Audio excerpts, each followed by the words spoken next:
Chapter 5:34. Luo Shui, Luo Yu, and Luo Ling were three twin sisters born from the same mother. Each of them was as beautiful as a pearl, and they had an excellent appearance and temperament. Under the scrutiny of Wu Qi's chaotic divine eyes, he found that all three of them had the best potential in cultivation.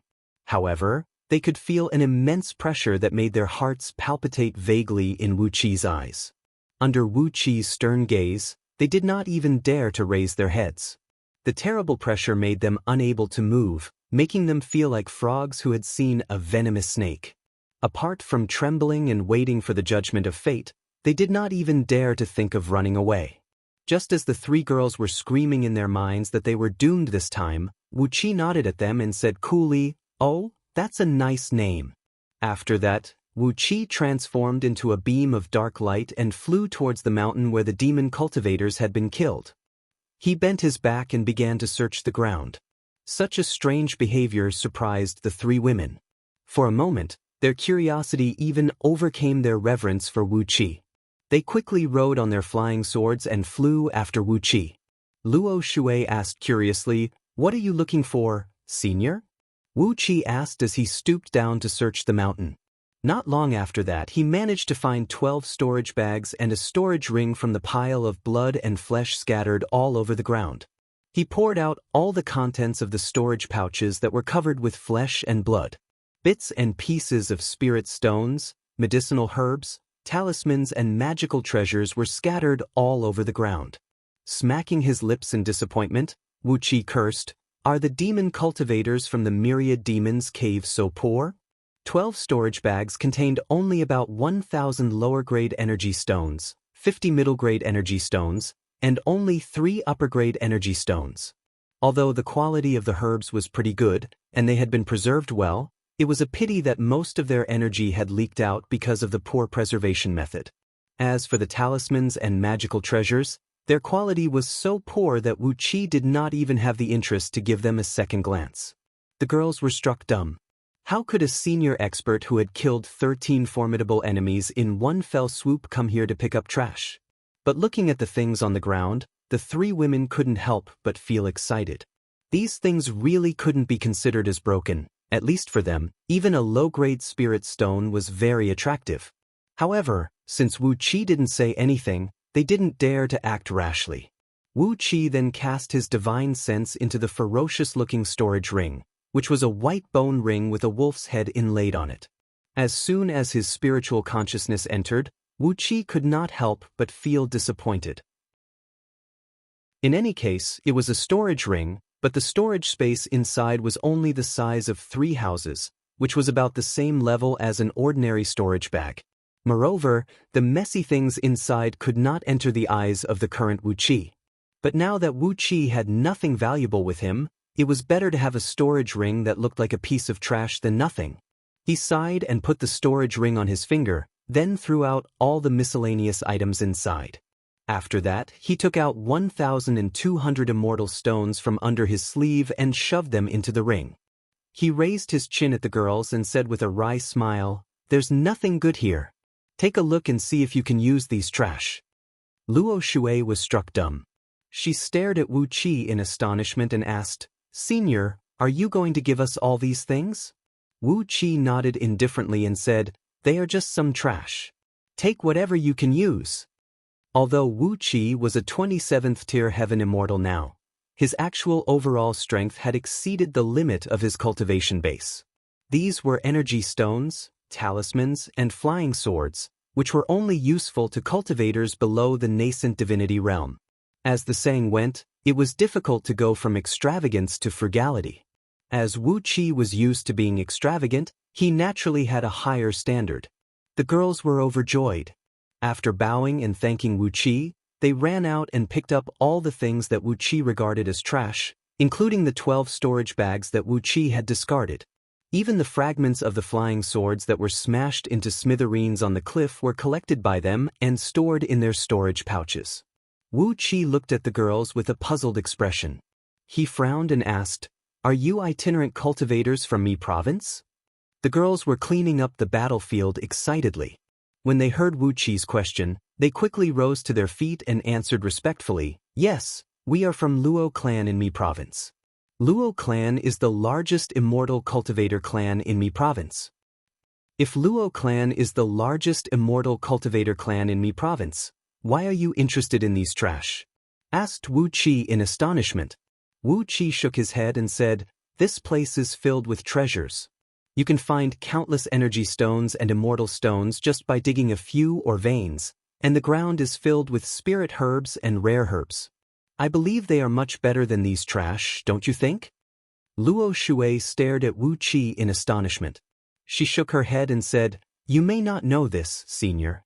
With your divine abilities and magical power, it is only natural that you would not be interested in these things. Although Luo clan is known as the #1 immortal cultivator clan in Mi province, under the pressure from the government of Diyu, we have no fixed residence, not even a fixed territory. Although there are treasures everywhere, how could we dare to mine them at will?" Wu Qi finally understood. The so-called largest immortal cultivator clan in Mi province was actually a vagrant clan that wandered around the world. He reckoned that the government of Mi province must have dealt a severe blow to the immortal cultivators, and that was why they ended up in such a situation. Wu Qi's eyes flickered as he stared at the girls. He frowned and asked in a deep voice, "Do you know the situation in Mi province?" Luo Shui bowed hastily and said, "The three of us have always been cultivating in seclusion, so we do not know much about Mi province. If senior has any questions, the seniors of Luo clan are the ones who know the most about Mi province." Wu Qi nodded and said, "Well then, I'll pay a visit to Luo clan." He used his divine will to scan the city beyond the mountain. The officials in the city should know what Wu Qi wanted to know, but Wu Qi did not want to deal with the officials of Diyu for the time being. Who knew if King Baishan and King Zhangqiu's men were in the city? Even though Wu Qi had restored his original appearance and formed his chaotic spirit body, allowing him to escape from the surveillance of the almighty experts, he did not want to cause any trouble for no reason. The girls were both surprised and delighted when they heard that Wu Qi was going to visit Luo clan. They raised their heads and gave Wu Qi a glance, then hastily packed up all their belongings. After that, they led Wu Qi away from the mountain excitedly, but with a worried look on their faces. Along the way, Wu Qi chatted with the girls. Only then did he find out why they came to this mountain, and that it had something to do with him. A few years ago, not long after Wu Qi joined Myriad Immortal Alliance, he received a mission with a huge reward from the Alliance's medallion. The elders of Myriad Immortal Alliance had offered him an astronomical reward of contribution points and various immortal items for over 100 spirit herbs, the most important of which was the Ganoderma Immortal Liquid. It had been a long time since then, and there were still 18 spirit herbs that had not been collected. Supremacy 3 Flame had already submitted the most difficult pill, the Ganoderma Immortal Liquid, but there were still 18 spirit herbs missing. Over the past few years, Myriad Immortal Alliance had gradually increased the reward for the 18 spirit herbs, and now, the reward for any of them had reached an astonishing level. The Luo clan was disturbed by the huge reward. Although they knew that Mi province was trying its best to suppress immortal cultivators, for the sake of the reward, the clan leader of Luo clan, who was also the grandfather of the girls, had decided to mobilize all the members of the clan to search for the 18 spirit herbs in the nearby mountains. As long as they could find one of them, the Luo clan would be reborn, and they would no longer have to fear the suppression from the officials of Mi province. Perhaps, they would even be able to establish a sect and base in Mi province in the future. That was the reason why the three girls came to this lofty mountain and bumped into a group of demon cultivators from the Myriad Demons Cave. They wanted to capture the girls alive and offer them to the Demon King of the Myriad Demons Cave as a birthday gift. The three girls fought with them, and as a result, Luo Yu and Shui Ling were wounded. The three girls had no choice but to flee on their flying swords. If Wu Qi had not come to their rescue, they would have been captured by those demons. From the girls, Wu Qi also learned that the Myriad Demons Cave was the largest group of demon cultivators in Mi province, an organization similar to a bandit stronghold. The Demon King of the Myriad Demons Cave, the Black Wind King, was the leader of this stronghold. He had gathered several thousand demon cultivators and occupied a mountain as their king. It was said that the Black Wind King had a powerful backer behind him. Therefore, the officials of Mi province almost turned a blind eye to his myriad demons cave. Over the years, the officials of Mi province had been cracking down on the Luo clan and other powers, but the myriad demons cave had never been affected. After listening to the girls, Wu Qi could not help but laugh. The officials of Mi province were the kind of people who bullied the weak and feared the strong. They would not provoke those who had powerful backers behind them, and they only pestered itinerant cultivator clans like the Luo clan. Not only would they be rewarded with a meritorious service, but they would also not provoke the real almighty experts to attack them. While chatting, the four of them flew out of the lofty mountain. After flying for several hundred miles along a river valley outside the mountain, a deep valley came into sight. Before the valley, which was sandwiched between two mountains, several dozens of pine trees could be seen growing on the cliffs, and a few white crane nests were built on top of the pine trees. However, there were no cranes in the nests. Instead, there were two skinny men lying in the nests, poking their heads out and glancing around. Are they the scouts sent by the Luo clan? Wu Qi shook his head. Apparently, the overall strength of the Luo clan was not very strong, and they looked like birds that were easily frightened by the mere twang of a bowstring. The cultivation base of the two men was very weak as well. They were only at the early stage Jin Dan realm, which made them suitable to serve as scouts. Riding on the sword beams, the three girls brought Wu Qi straight to the valley. When they passed by a few bird nests, they greeted the two skinny men who lived in them. Judging from the way they addressed the two men, they were their uncles, but their cultivation base was far weaker than the girls. After flying for tens of miles along the twisting and winding valley, Wu Qi was surprised to find that he did not see a single warning formation or restrictive spell along the way. He could not help but shake his head. It seemed the Luo clan was not an expert in the Tao of formations. But, as a cultivator clan, they did not even deploy a single formation near their base. Wu Qi was very surprised that the Luo clan could survive until now. They flew out of the deep valley and came to a small valley in front of them. Dozens of wooden buildings of different sizes were scattered messily in the valley. The girls breathed out a sigh of relief when they arrived at the valley. They cheered together, "Grandpa, we have an honorable guest." Just as they shouted, a beam of white light flew out from one of the wooden buildings in the middle of the valley. A white-clothed man, who looked 70 to 80% male, but was pretending to be a gentleman, came up to the girls with a smile on his face. When the white-clothed man saw Wu Qi, his face fell instantly. He pointed a finger at Wu Qi and cried out, "Sisters, who is this man? How could you bring a stranger into the valley?" Wu Qi sighed. Trouble had come knocking on his door again. Chapter 5:35. His cultivation base was mid-stage nascent soul realm, and he was practicing a fire elemental cultivation technique. He used the Yin energy of virgins as firewood, and his own nascent soul as the furnace to forge a acquired true flame. The white robe he wore was a lower-grade magical treasure, and the flying sword he used was an ordinary flying sword forged from metal, with 3 simple fire talismans attached to it.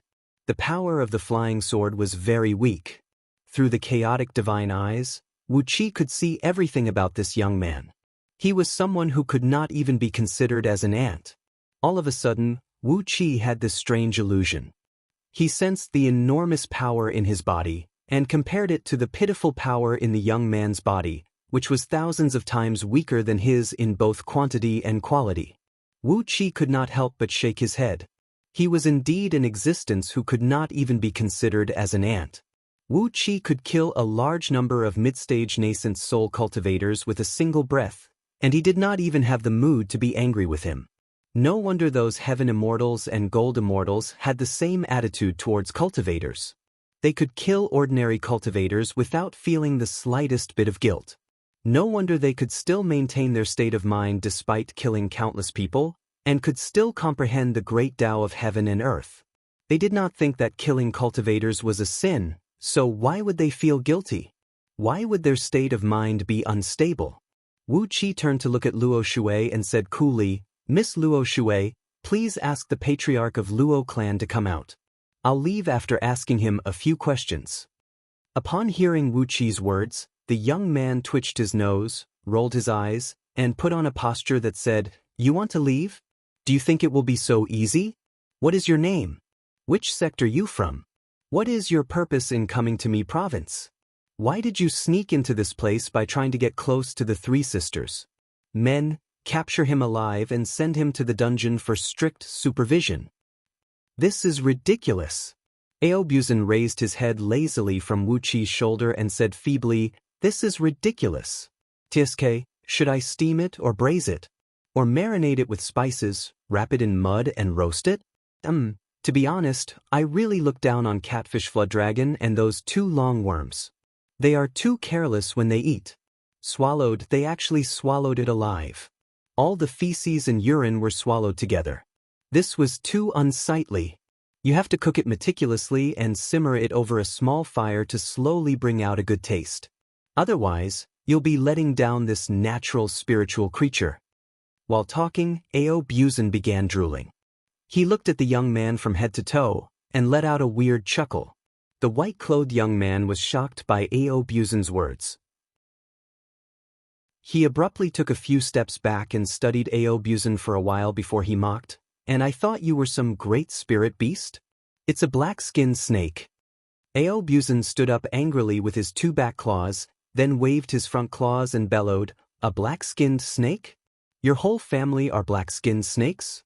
Damn it, Lao Tzu has 4 paws. Do you see that? Lao Tzu is a black dragon, a pure-blooded black dragon. Lao Tzu's bloodline is purer than the bloodline of your whole family. You might even have the bloodline of some livestock bastards mixed in your bloodline. Lao Tzu is the only son of a black dragon, or something like that." Aobuzen smacked his lips, turned to look at Wu Qi, and swallowed his words. Wu Qi paid no attention to Aobuzen. He stared coldly at the white-clothed young man and shook his head lightly. The girls were so frightened that cold sweat broke out on their foreheads. "Brother Fu, don't talk nonsense. This senior is our savior," they cried out. But the more anxious the triplets were, the more Brother Fu felt a sour taste rushing to his head. He stared angrily at Wu Qi's dignified and calm demeanor, and compared it with his own flirtatious temperament. He felt sick of it. He pointed a finger at Wu Qi and cried out furiously, "Nonsense! What savior? Do you think this young lad has the ability to save you?" As the white-clothed young man's rebuke rang out, dozens of sword beams flew out from various wooden houses in the valley and surrounded them. Wu Qi shook his head at the Luo clan's speed of response. It had been a long time since they had come to greet them with such a commotion. If they were attacked by an enemy, how were they going to deal with this situation? Such an extremely slow cultivator clan that didn't even have a protective array set up in front of their house was actually able to mix around in the Mi province for so long. It seemed that the Mi province government's crackdown wasn't strong enough. A middle-aged man with a dignified face flew up into the sky on a flying sword. From afar, he cried out, "Luo Shui, Luo Yu, Luo Ling, you are back? Nephew Fu, who are you looking for?" The girls hastily bowed to the middle-aged man and said, "Father, this senior is." Luo Shui stared blankly at Wu Qi. She suddenly realized that she still did not know Wu Qi's real name. Wu Qi cupped his fist and bowed slightly to the middle-aged man. "I'm Greed. Fellow Taoist Luo, it's nice to meet you." Clearing his throat, Wu Qi said, "When I was passing by Mi province, I happened to see fellow Taoist Luo Yu's daughters being hunted by someone. That's why I lent them a helping hand. I have some questions that I need to ask a local fellow Taoist. That's why I followed you here." Upon hearing Wu Qi's words, the purple-faced man, who was also the girl's father, Luo Hao, quickly returned the greeting and said, "I see. May I know what kind of misunderstanding has occurred between fellow Taoist Greed and nephew Fu?"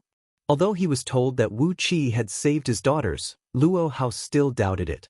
All 3 of his daughters possessed the cultivation base of early-stage nascent soul realm, and no ordinary cultivator could defeat them if they joined forces. Therefore, he did not believe that Wu Qi had saved them. The white-clothed youth quickly came next to Luo Hao and said, "Uncle, this Taoist has an unknown background, and he is emanating an evil aura. No matter how I look at him, he does not look like a good person. Although he claimed that he had saved my 3 little sisters, who knows if he has set him up to sneak into Luo clan. In your nephew's opinion, it would be better to capture this person and interrogate him. After all, Luo clan had just moved here 3 years ago. If an enemy sneaks into their clan, they will have to move again. Wu Qi's face twitched. Did he really need to use 3 girls to sneak into Luo clan?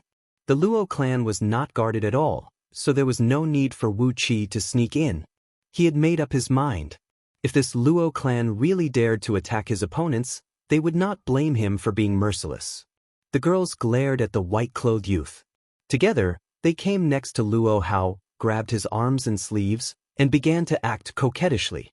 While murmuring, they told him how they were in danger, and how Wu Qi happened to save them. Luo Hao and the white-clothed youth's expression flickered when they heard that Wu Qi had killed 13 demon cultivators from the Myriad Demons Cave, and that the strongest among them had the cultivation base of peak-stage nascent soul realm. The arrogant and domineering young man had turned into a cowardly and vulgar man, while Luo Hao suddenly had a great respect and admiration for Wu Qi. He cupped his fist and said, "So, you are an old senior of nascent divinity realm. Please come in." Luo Hao brought Wu Qi to the wooden house in the middle of the valley and said with a smile on his face, "Today, the patriarch of Fu clan from Mi province has come to visit us. My patriarch is having an important discussion with the patriarch of Fu clan in the main house. Please forgive us if we have neglected you." With his divine will, Wu Qi had long discovered that there were 2 nascent divinity cultivators in the wooden house. One was a mid-stage nascent divinity cultivator, and the other was about to break through to the late stage. Judging from their conversation, the mid-stage nascent divinity cultivator was the patriarch of Fu clan, Fu Tianming, and the one who was about to break through to the late stage was the patriarch of Luo clan, Luo Hao's father, and the 3 girls' grandfather, Luo Lu. After landing in front of the wooden house and being greeted by Luo Hao, Wu Qi strode into the main hall of Luo clan's main house. The white-clothed man, Fu Tianming's grandson, Fu Qianqi, rushed into the hall ahead of Wu Qi. He moved closer to Fu Tianming, who was sitting in the guest seat, and whispered something into his ear. While talking, he kept turning his head to look at Wu Qi.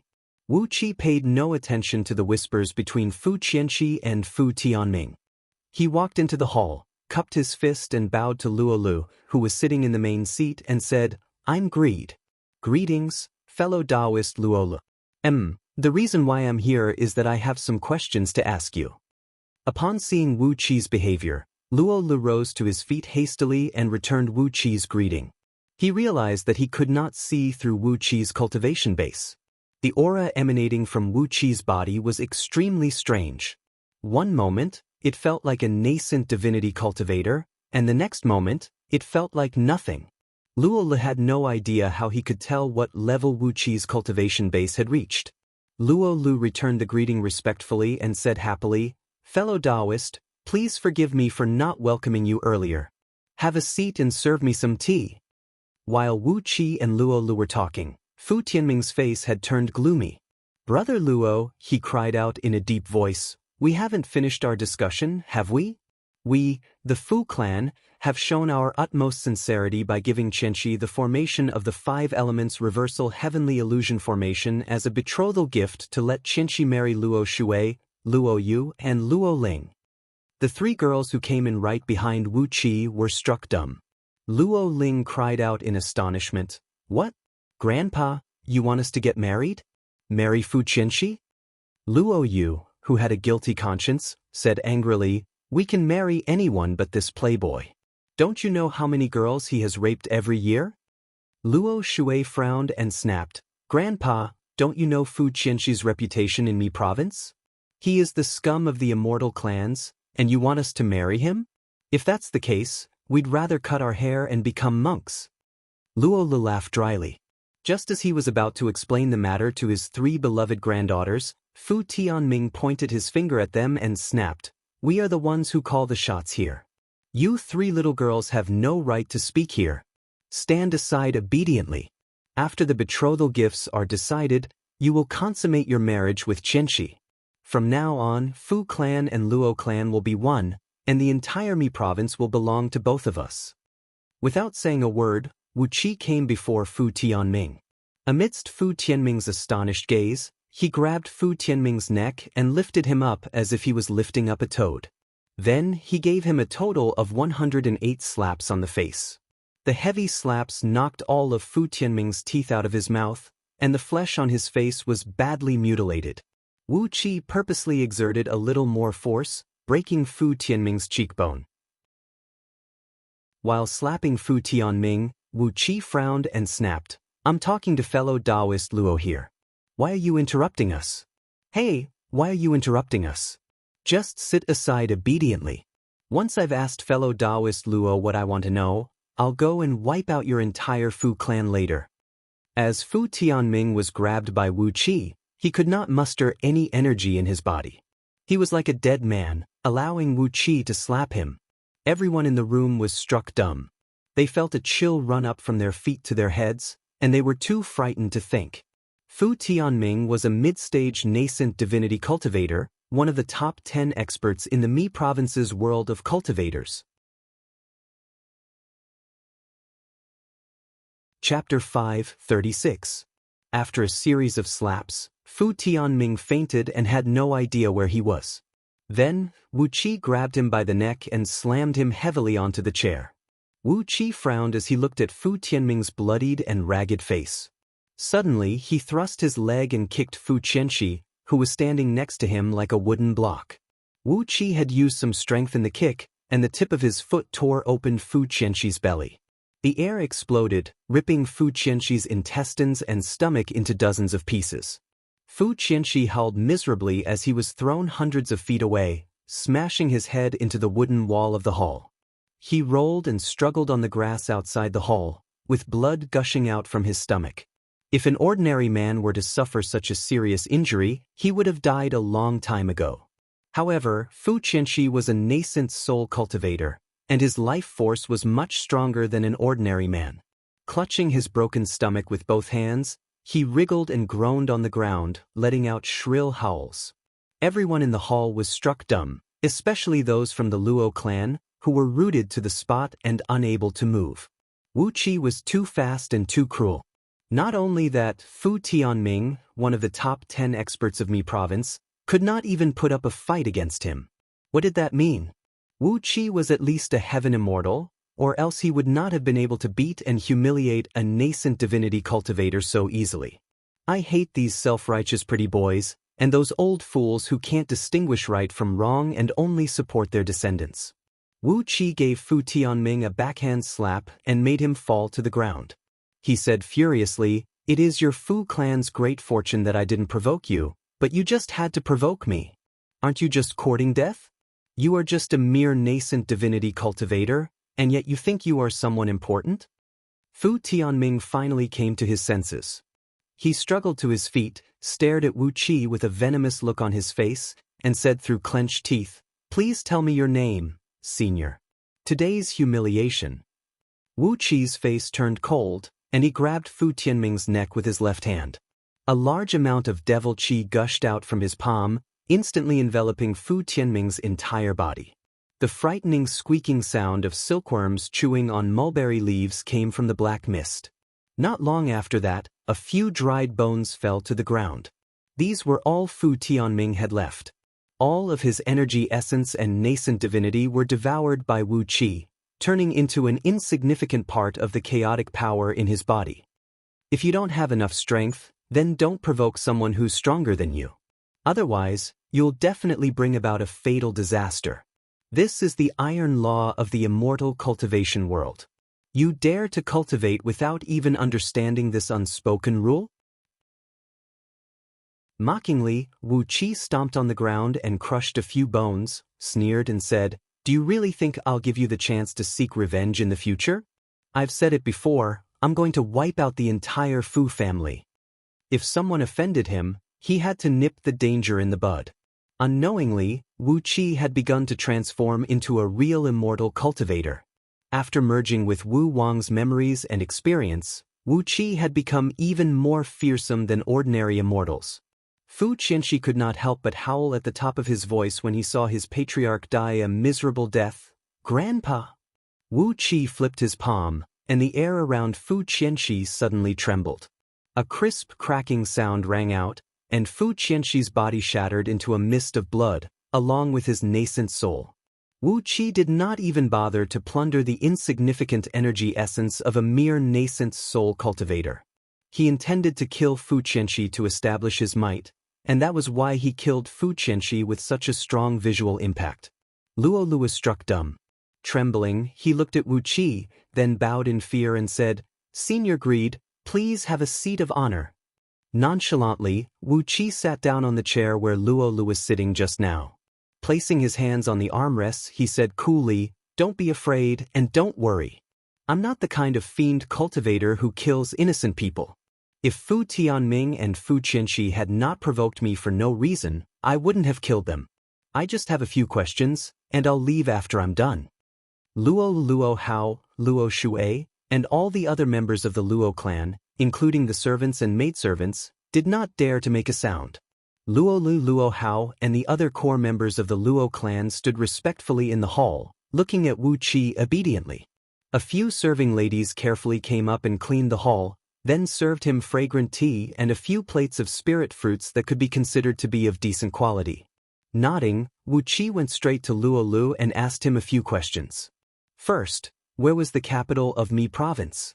What kind of character did the prefecture overseer have? How strong was the military force in Mi province? Second, how many itinerant cultivators were there in Mi province? Apart from the myriad demons cave, what other powerful itinerant cultivators were there? Were there any immortal markets where itinerant cultivators gathered? If so, where were they located? Were there any unique natural treasures that could be traded there? Third, did he know the situation around Mi province? Did he know where he could get a map of the regions around Mi province? Were there any itinerant cultivators living in the provinces and counties around Mi province? Were there any itinerant cultivators who were strong enough to establish their sects and bases in the nearby provinces? There were some other miscellaneous questions, but they were not as important as the above. Some of the questions Wu Qi asked were known by Luo Lu, and some he did not. However, he managed to answer more than 90% of the questions. Judging from Luo Li's answers, Wu Qi knew that Mi province and the provinces around it were all inferior provinces with weak overall strength. There were many itinerant cultivators, but only a few of them could make a name for themselves. Although they were inferior provinces and did not have a strong military force, there were not many itinerant cultivators who could establish their own sects here. The few provinces around Mi province were not the hot spots that the immortals who invaded from outer heavenly realms valued. For example, in Zhong province, the conflict between the immortals and the officials of Diyu had reached a point where they were openly waging war against each other. In the few nearby provinces and counties, there were no itinerant cultivators who dared to fight against the officials of Diyu. There were indeed a few immortal markets in Mi province that were secretly run by itinerant cultivators, and the largest of them was only tens of thousands of miles away from Luo clan's current base. It was also the most chaotic place, and the place where supreme-grade items could easily be found. Most of the people who visited it were evil cultivators, ghost cultivators, fiend cultivators, and other heretical cultivators. They had the courage to violate the ban imposed by the officials of Diyu by plundering all the minerals and spirit herbs. Therefore, the number of supreme-grade materials that could be found in that immortal market was higher than other immortal markets, and the frequency was higher as well. From Luo Li's narration, Wu Qi was also surprised to find that Great Yu's official control over the entire Pangu continent had reached a point where the net of heaven had no loopholes. He had learned from the blind old man in Anhe City that there was an extraordinary treasure in the imperial palace of Diyu, the Pangu's map, which could provide a real-time map of the topography of Pangu continent. But it was only now that he learned that there was a copy of the Pangu's map in every province that belonged to the officials of Diyu. Through the copy, the prefecture overseer of Diyu could clearly know the changes in the energy in every energy vein in his territory, as well as the changes in the total amount of energy on every mountain. In other words, when a cultivator excavated an energy vein or collected some spirit herbs, it would cause the energy fluctuation in the copy of the Pangu's map, which would let the prefecture overseer know that some immortal cultivators were carrying out some activities in a certain place. With that, the prefecture overseer could immediately deploy an army to suppress or hunt them down. Therefore, it was not easy for immortal cultivators to carry out their activities on Pangu continent, unless they were strong enough to occupy a mountain base. Itinerant cultivators like the Luo clan could only struggle to survive under the strong suppression of the officials of Diyu. Wu Qi sucked in a cold breath and raised his head to stare at the ceiling with a flicker in his eyes. The copy of the Pangu's map. It was a complete waste for those prefecture overseers to have this treasure in their hands. With these copies, Wu Qi would be able to clearly know which energy veins were the most abundant, which mountains were the most suitable to be used as a mountain base, and even what kind of rare treasures could be found in a certain province. I'll have to collect more copies of the Pangu's map when I have time. After a brief moment of pondering, Wu Qi looked up at Luo Lu and said with a smile, Luo Lu. Luo Lu was taken aback. He quickly bowed and answered respectfully, Senior. Luo Li's heart was filled with trepidation, as if he was filled with 15 buckets of water. He had no idea why Wu Qi had called for him. He had been worried about this fearsome man who could kill Fu Tianming with ease, fearing that the foundation of Luo clan would be destroyed because of his careless words. Wu Qi lightly tapped the armrest of his chair with his fingers as he said in a deep voice, There is not a single powerful immortal cultivator in Mi province yet. Luo Lu bowed and said, That's right. The overall strength of itinerant cultivators like us is too weak to resist the attacks of the officials of Diyu.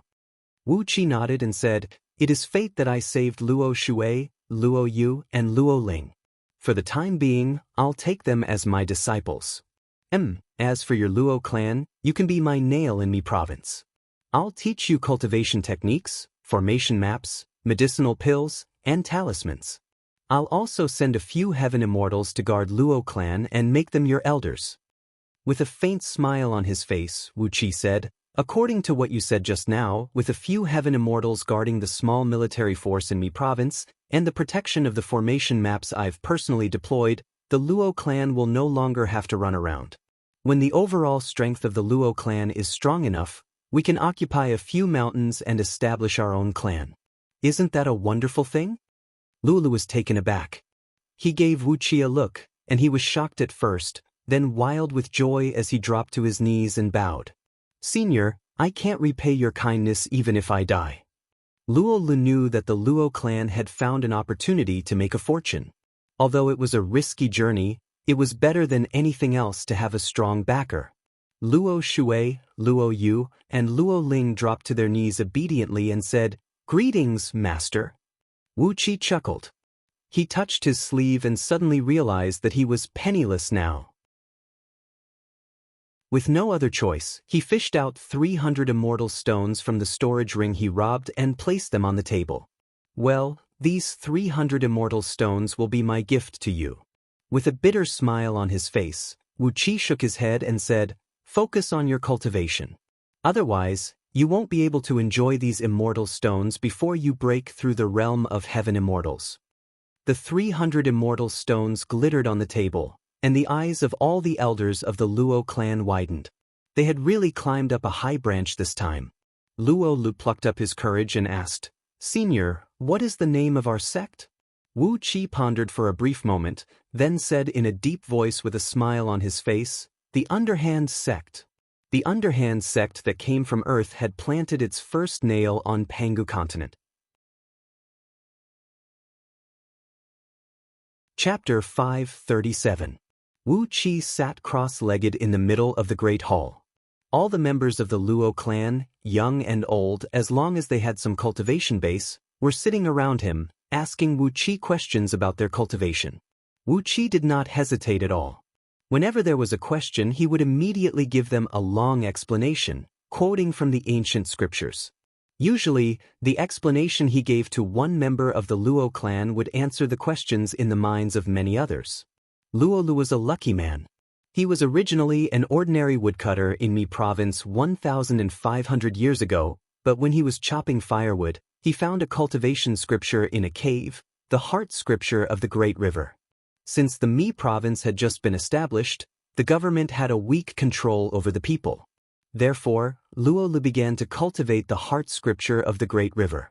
In just a few hundred years he had broken through the nascent soul realm, cultivated his nascent divinity realm, and attained the body of a half-immortal that would never age or die.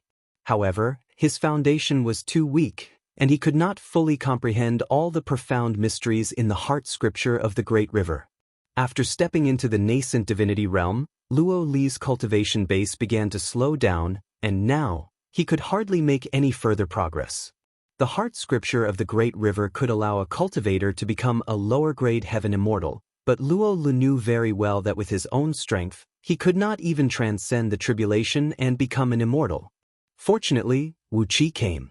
Wu Qi had shown his fearsome overall strength and formidable means, and Wu Qi had expressed his intention to recruit the Luo clan.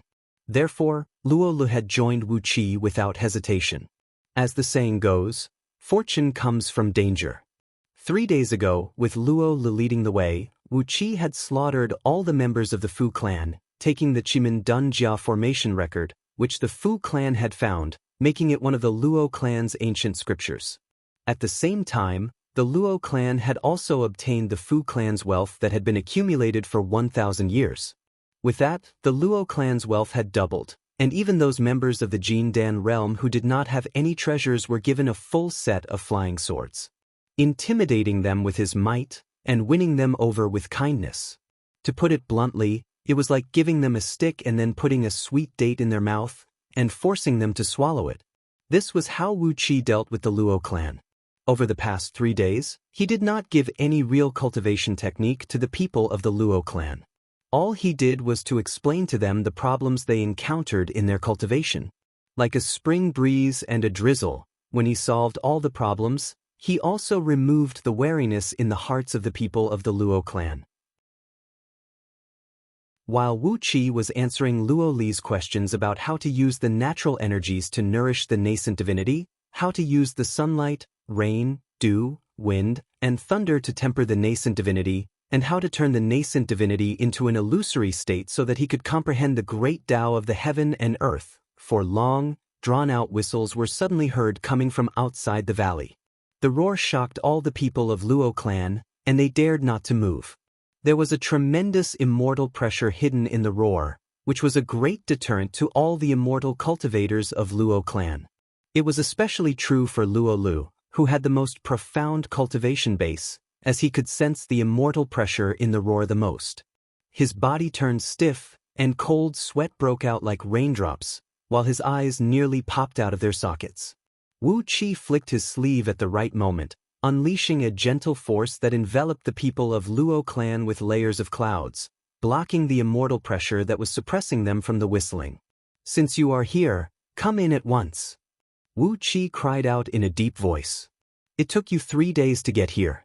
It must have been a tough journey for you." 4 figures emerged amidst a faint light in the great hall of Luo clan. 4 heaven immortals, who were dressed like Taoists, had white hair and a ruddy complexion, cupped their fists and bowed to Wu Qi and said, "Greetings, my lord."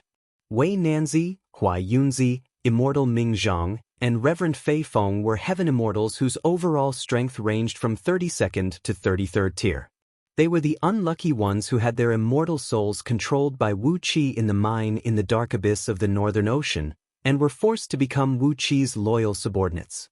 3 days ago, when Wu Qi made up his mind to make the Luo clan his first nail on Pangu continent, he had summoned one of his celestial fiend puppets and sent 4 heaven immortals to Mi province at the fastest speed. A few months ago, when Wu Qi was preparing to strike at Miaoying Palace, he had sent away over 15,000 cultivators and immortals in the mine using teleportation formations. Under the deployment of the celestial fiend puppet clones, these cultivators and immortals had already been sent to serve under their command, becoming the first batch of deployment. If not for the fact that Wu Qi needed 4 heaven immortals to guard Luo clan, Wei Nanzi and his companions would have been running a sect in Zhong province.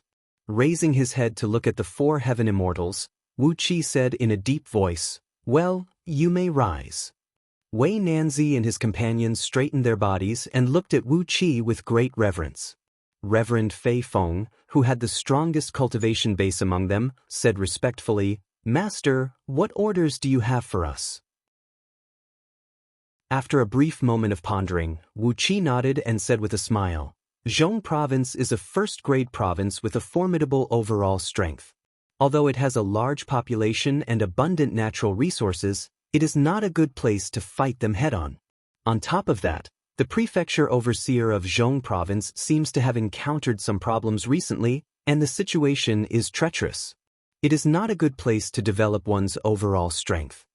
Patting the ground next to him, Wu Qi said in a deep voice, "This is Mi Province, an 8th-grade province. It is uninhabited, and there are no powers guarding it. From today onwards, you are the elders who serve Luo clan. You don't need to do anything, but if you need anything, just listen to Luo Li's orders." Pointing at Luo Li, Wu Qi said coolly, "This is Luo Li, the clan leader of Luo clan. Just listen to his orders." Hastily, Luo Li rose to his feet, cupping his fist and bowing to Wei Nanzi and his companions. Asking him to order 4 heaven immortals to carry out the mission? Luo Li did not have the courage to do so. But, since it was Wu Qi's order, even if he did not have the courage, he had to do it. When he saw Wei Nanzi and his companions, Wu Qi asked for 2 blank jade slips from Luo Li. Then he gave Luo Li all the cultivation techniques and things to pay attention to when cultivating the Song of Gale to the realm of heaven immortals, as well as 36 diagrams of formations. From now on, the entire Luo clan will cultivate this cultivation technique. It is a supreme great Tao, not something your so-called heart scripture of the Great River can compare with. Study these 36 diagrams of formations carefully."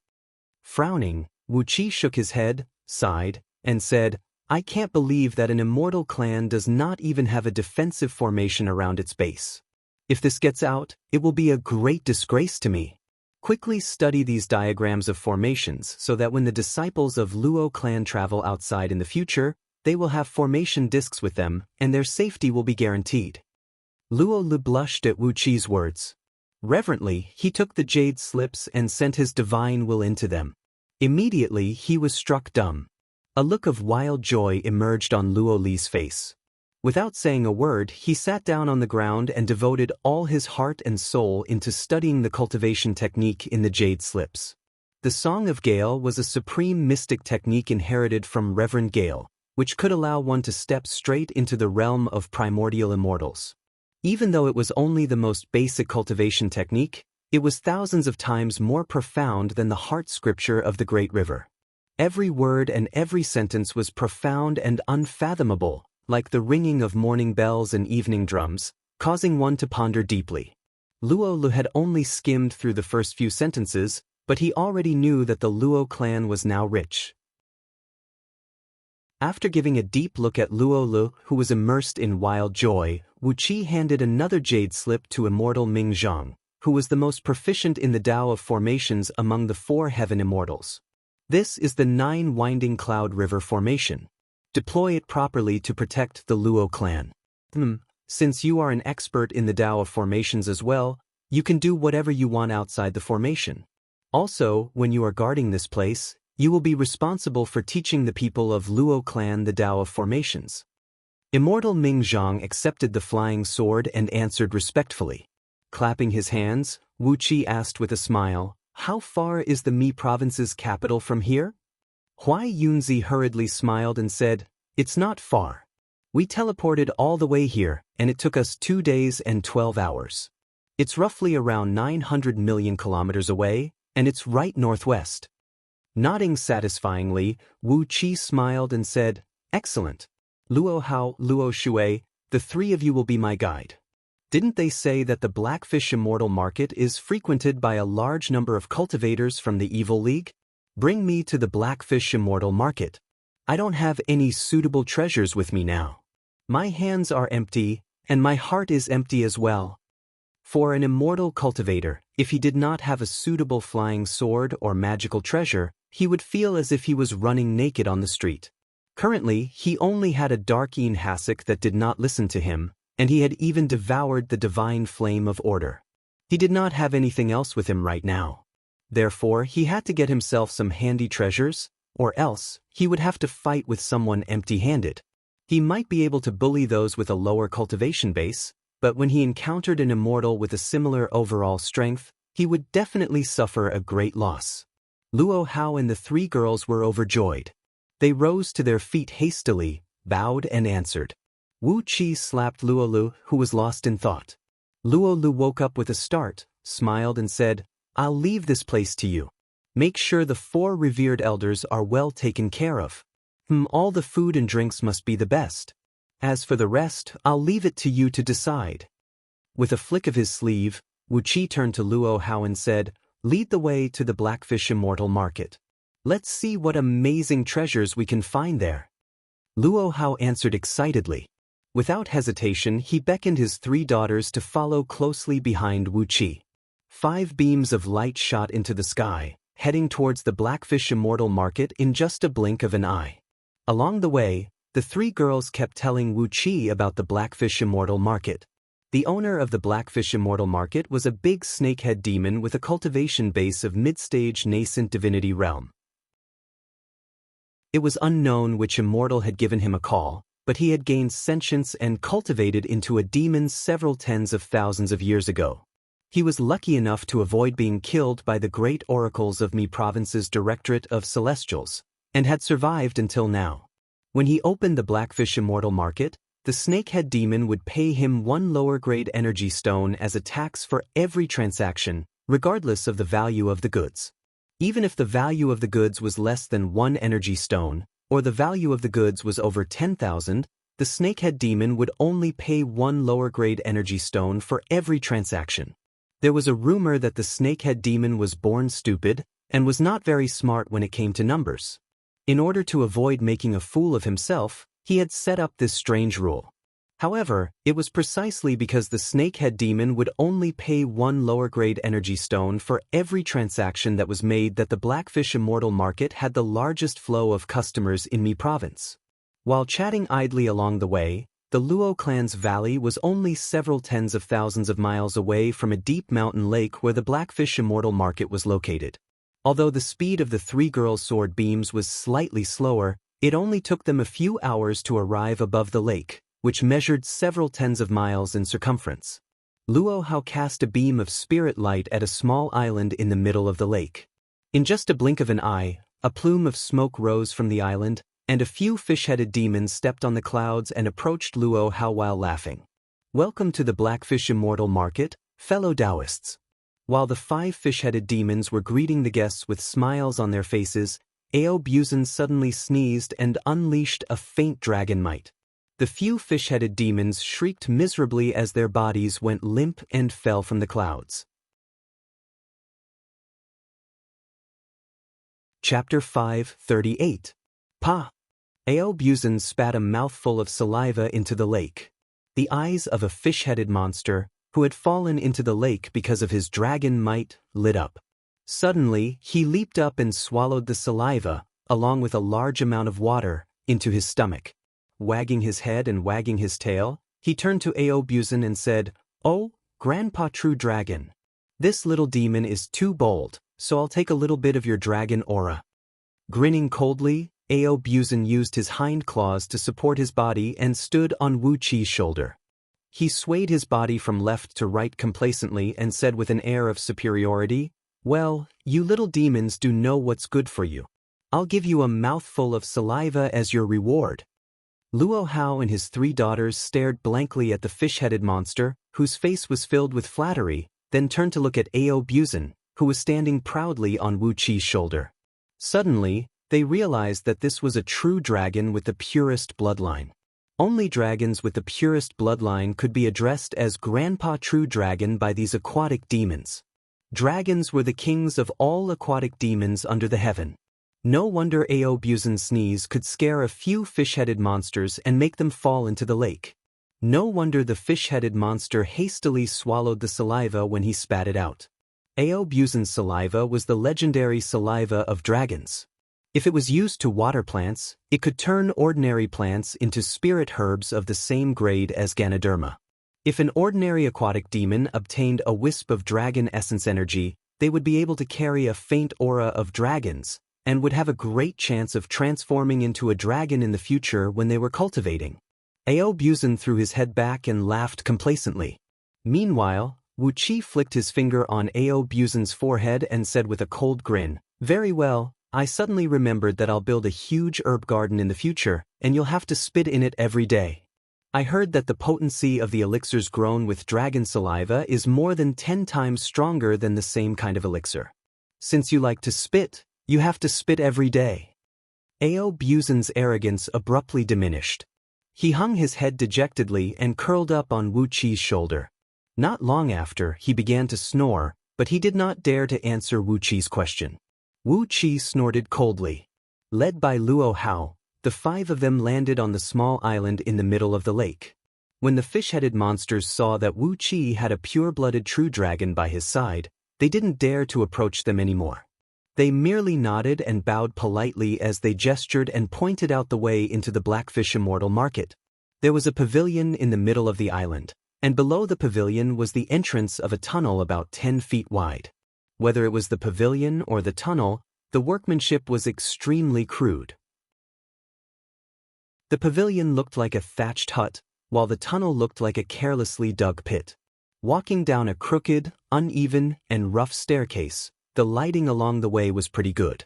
The ceiling was inlaid with luminous pearls of various sizes, and the light they emitted was so bright that not a speck of dust could be seen in the tunnel, and it was as bright as day. From time to time, they could see some fish-headed monsters, shrimp-headed monsters, and other aquatic demons running back and forth in a daze, their mouths murmuring something. After walking for tens of miles, the tunnel suddenly opened up, and an underground immortal market appeared before Wu Qi's eyes. It was a huge cave measuring several tens of miles in both width and length, and about 1 mile in height. The shape of the cave was crooked and uneven. The ceiling of the cave was inlaid with several tens of large luminous pearls. Some cultivators had cast some simple spells on these pearls, such as the bright light spell, making the pearls shine with dazzling light, making them look like little suns. As a result, the light in the cave was very good, and the pearls were placed in very good positions. Under the illumination of the pearls, the cave actually had the magical effect of shadowless lamps. Curiously, Wu Qi reached out his hands, and found that his palms indeed had no shadows. He couldn't help but smile and murmur, "You're pretty advanced. You can even make shadowless lamps?" Inside the spacious cave, countless small stalls had been set up in a disorderly manner. Countless strange-looking cultivators were struggling to move between these stalls, which were tightly packed together. There were nearly 10,000 stalls of different sizes in the huge cave, but none of them had a clear plan, and no one was managing them. Everyone set up their stalls wherever they wanted. Sometimes, the distance between the stalls could only allow a loach to squeeze through. As for those stalls, some of them carried a large stone slab into the cave and laid it on the ground. These were the stalls that Wu Qi saw with his divine sense, and they were the stalls with the best quality. Some of them used a few tree trunks and covered them with a piece of animal skin. This was a pretty good stall. Some of them were careless. They drew a circle on the ground, cast a small restrictive spell to mark the circle, and threw their belongings on the ground. This could also be counted as a stall. There were also some cultivators who didn't even bother to set up a stall. They carried 7 to 8 leather bags of various sizes on their backs, the openings of which were half opened, revealing the various goods inside. They either stood still or followed the cultivators as they wandered around, shouting and bragging about the rarity of their goods. 70% of the cultivators were devil cultivators, ghost cultivators, Yao cultivators, and other heretical cultivators. These cultivators did not pay much attention to their attire. Some of the devil cultivators and ghost cultivators wore white skeletons and the like, which they had just dug out from some tombs. The rotten flesh on some of the skeletons had yet to fully decompose, giving off a strong stench. When Wu Qi scanned these cultivators with his divine sense, he discovered that there were a few skunks and weasels among them who had cultivated into demons. After they became demons, their innate divine abilities had become stronger, and the stench they exuded was enough to knock out cultivators with weaker cultivation bases. Then, They huddled together with the cultivators around them, sweating profusely. The stench of their sweat mixed with the stench of their bodies, and together with the stench of rotten flesh, formed a strange stench that was even more lethal than the miasma in the forest. Luo Shui, Luo Yu, and Luo Ling were stunned. They rolled their eyes at the same time, rushed to one side and began to vomit. The stench in the cave was too horrible. Even though they were early-stage nascent soul cultivators, they could not resist the stench. Luo Hao had already cast a small restrictive spell to isolate the air around him. With a wry smile on his face, he said to Wu Qi, "Senior, Luo Shui and the others have never been to Blackfish Immortal Market. The stench in this place is really not that good, but if you want to find something good, you have to come here." Wu Qi twitched his lips and shook his head. Then he produced 3 5-petal lotuses he got from the great serpent of 9 Yin's belly and gave them to the girls. "Keep these treasures in your mouth. They can help you resist the foul stench in this place." This place is not bad at all." Hastily, the girls took the 9 Yin 5-petal lotus and shoved it into their mouths. A delicate fragrance immediately flowed through their bodies, and wisps of refreshing air came wafting out from every pore on their bodies. They felt their spirits were lifted, and they could no longer feel the dreadful foul air in the outside world. They gave Wu Qi an admiring look. Where did he get these strange flowers that they had never heard of before? He was truly worthy of being their master, as even a little flower from him could bring such a miraculous effect. Wu Qi could not help but smile bitterly in his heart when he saw the respectful look in the girl's eyes. When he was forming his innate chaotic spirit body in the great serpent of 9 Yin's belly, he had used up 99% of the over 10,000 lotuses he collected. Now, he only had several dozens of them left, which Ao Buzan had purposely taken care of. It was a little extravagant for him to use 3 of them at once today. Wu Qi gave Luo Hao a glance, and he saw the hope in his eyes as well. "But as a man, I don't mind if it stinks. Can't you see that there are so many cultivators squeezing together to enjoy the horrible foul stench?" Ignoring Luo Hao's pitiful look, Wu Qi clasped his hands behind his back and strode toward the crowded stall in front of him. The girls giggled at their father, then quickly followed behind Wu Qi. Luo Hao sighed. Without hesitation, he cast a few minor restrictive spells to shield himself from the foul stench, then walked into the stall with a frown on his face. Faint wisps of smoke billowed out of Wu Qi's body as he exercised Yuan Hua Sek's inaction scripture. Plumes of smoke billowed out of his body, and a soft, hidden force spread out in all directions. Apart from the 4 men of Luo clan, no one could get close to him within 10 feet of him. Wherever he went, a wide path was opened up. When a few reckless and overbearing demon cultivators saw Wu Qi's behavior, they snorted coldly and deliberately used their burly bodies to slam into Wu Qi. But no matter how hard they slammed into Wu Qi, they could not hit anything. They could only feel that the area 10 feet around Wu Qi was a vast, misty void. Their tremendous force, which could crush a lofty mountain, vanished as soon as they got close to Wu Qi, and their bodies slid away as if they were as light as a feather. After this happened a few times, these demon cultivators finally realized the huge gap between them and Wu Qi. Their faces turned deathly pale as they squeezed into the crowd and disappeared.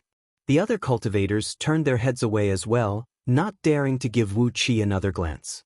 With a smile on his face, Wu Qi walked past one stall after another.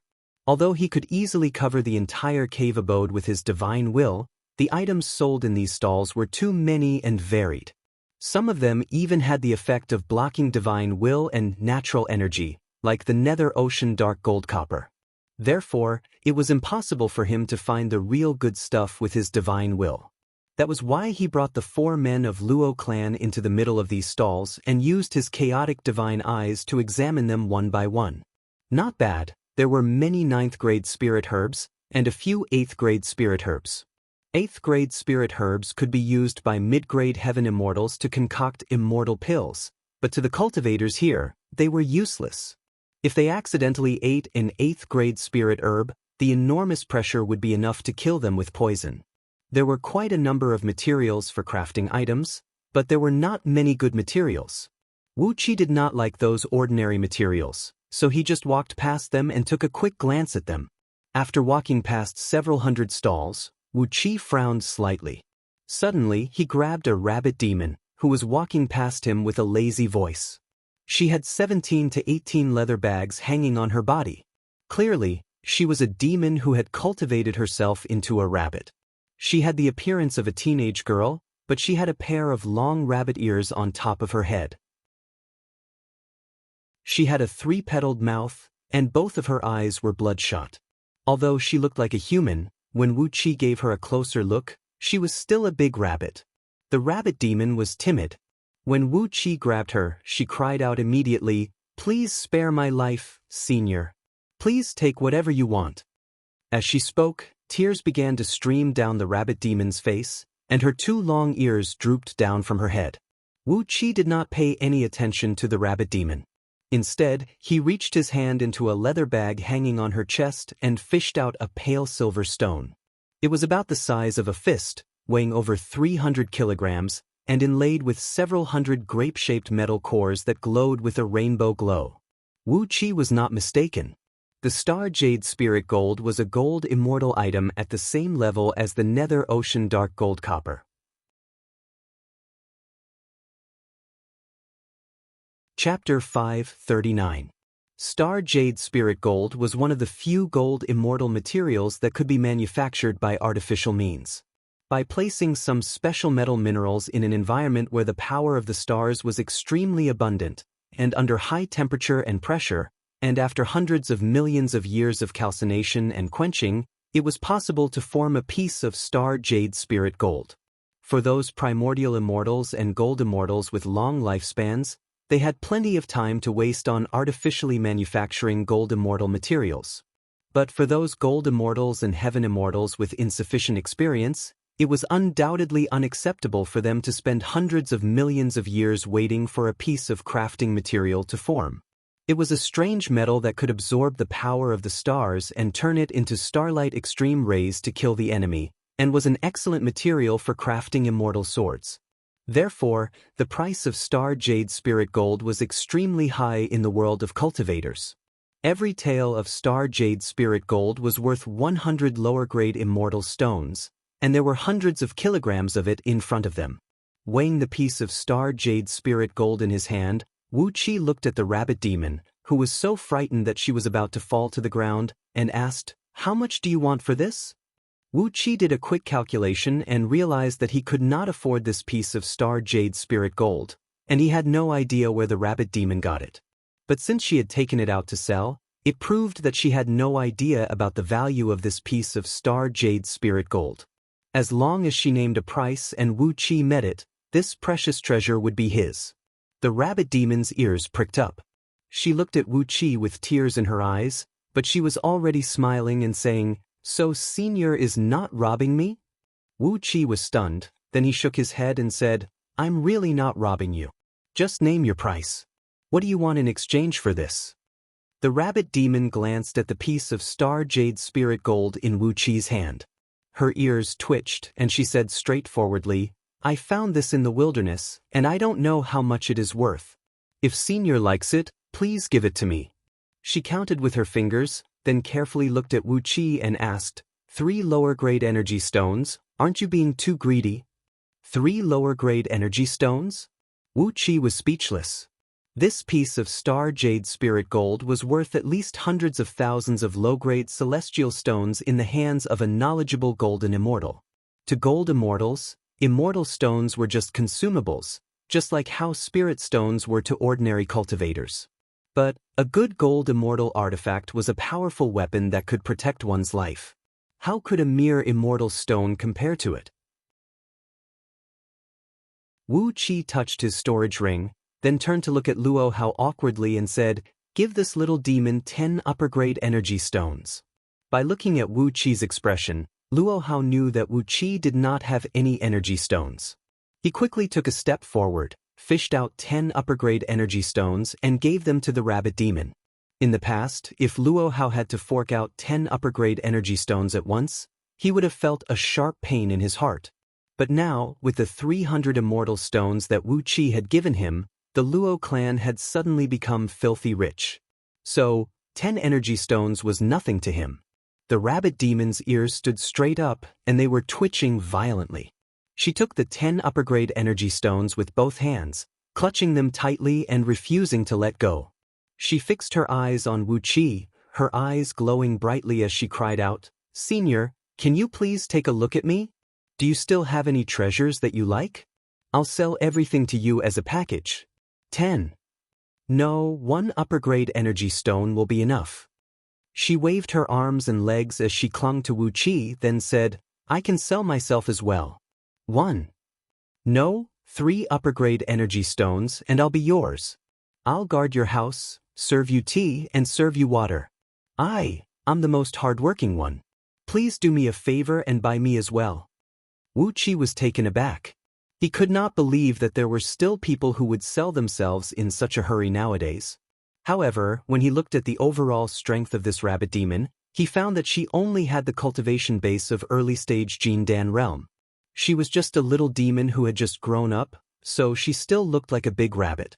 Then, he thought of how the imperial court of Diyu had suppressed and attacked all the mountain spirits and water demons, and how the great oracle of the Directorate of Celestials had personally suppressed and destroyed the ancient banyan tree in Greenwood Mountain. Wu Qi could imagine how hard it was for these little demons to live in the territory of Diyu. Under the glare of Wu Qi's chaotic divine eyes, there was not a single part of this rabbit demon's body that could hide from him. The rabbit demon only had a tattered flying dagger on her body, which could barely be considered a magic tool. Aside from that, she had no other defensive treasures. She did not even have a better cultivation technique. She was just a big rabbit who absorbed the essence of the sun and moon instinctively and cultivated her demon body with the natural energy. No wonder she was in such a hurry to sell herself as well. It turned out that she had also realized that it was not easy to live in the world of cultivators and was busy looking for a backer. After a brief moment of pondering, Wu Qi was wondering if he should buy this rabbit demon as well. The rabbit demon stood about 4 feet tall, with a pair of ears about a foot long. It looked fair and plump, which made it look rather cute. Perhaps, it would be a good thing to buy it and give it to Princess Zhonglu as a pet. At the thought of Princess Zhonglu, Wu Qi's heart softened immediately, and he was about to buy the rabbit demon.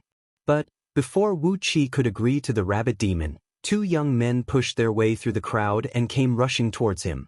Both of them had their eyes fixed on the star jade spirit gold in Wu Qi's hand.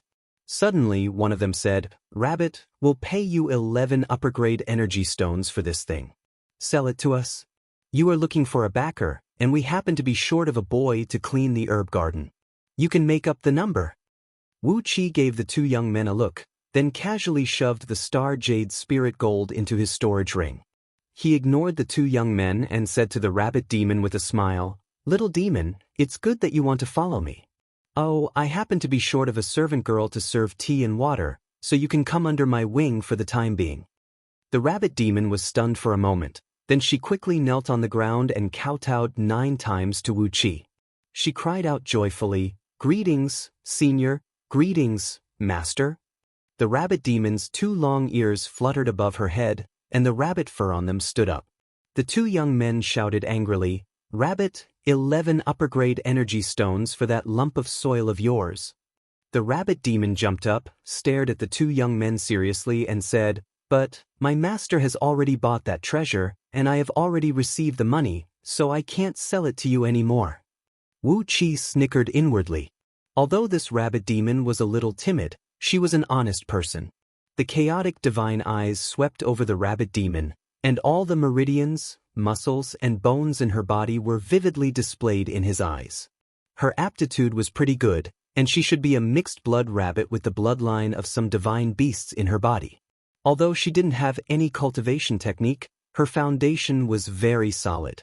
The 2 young men's expressions changed immediately. They gave the rabbit a resentful look, then turned to Wu Qi and shouted, "Name a price, we want that stone." Only then did Wu Qi look straight at the 2 young men. At first glance, Wu Qi found something strange. These 2 young men were definitely not humans.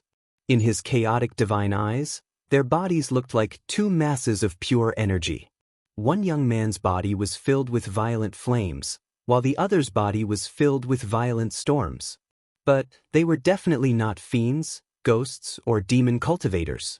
Their meridians and internal organs had not even formed, and they were simply two masses of natural energies. Their divine sense was very strong, strong enough to fight against a heaven immortal above the 20th tier. But under the restraint of such a powerful divine sense, the energy in their bodies had stabilized into the shape of a human body. They were not humans, but gods. They were gods born naturally from the natural energies under the operation of the great Tao of heaven and earth. In ancient times, it was the ancient gods who waged war against the human race.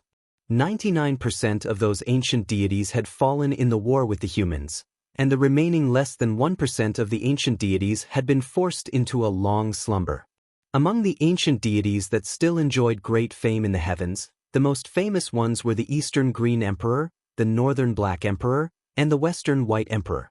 Apart from these few ancient gods who were still active, most of the gods that appeared in front of the human race were these newly born gods.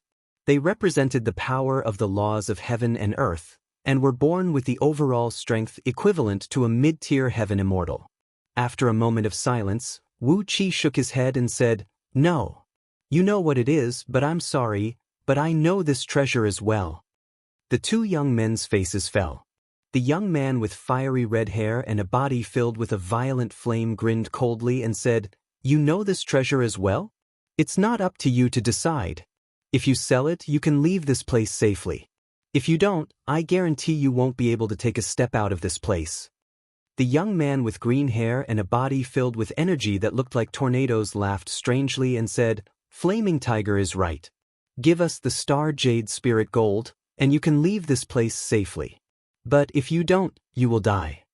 Then these three girls will belong to us brothers."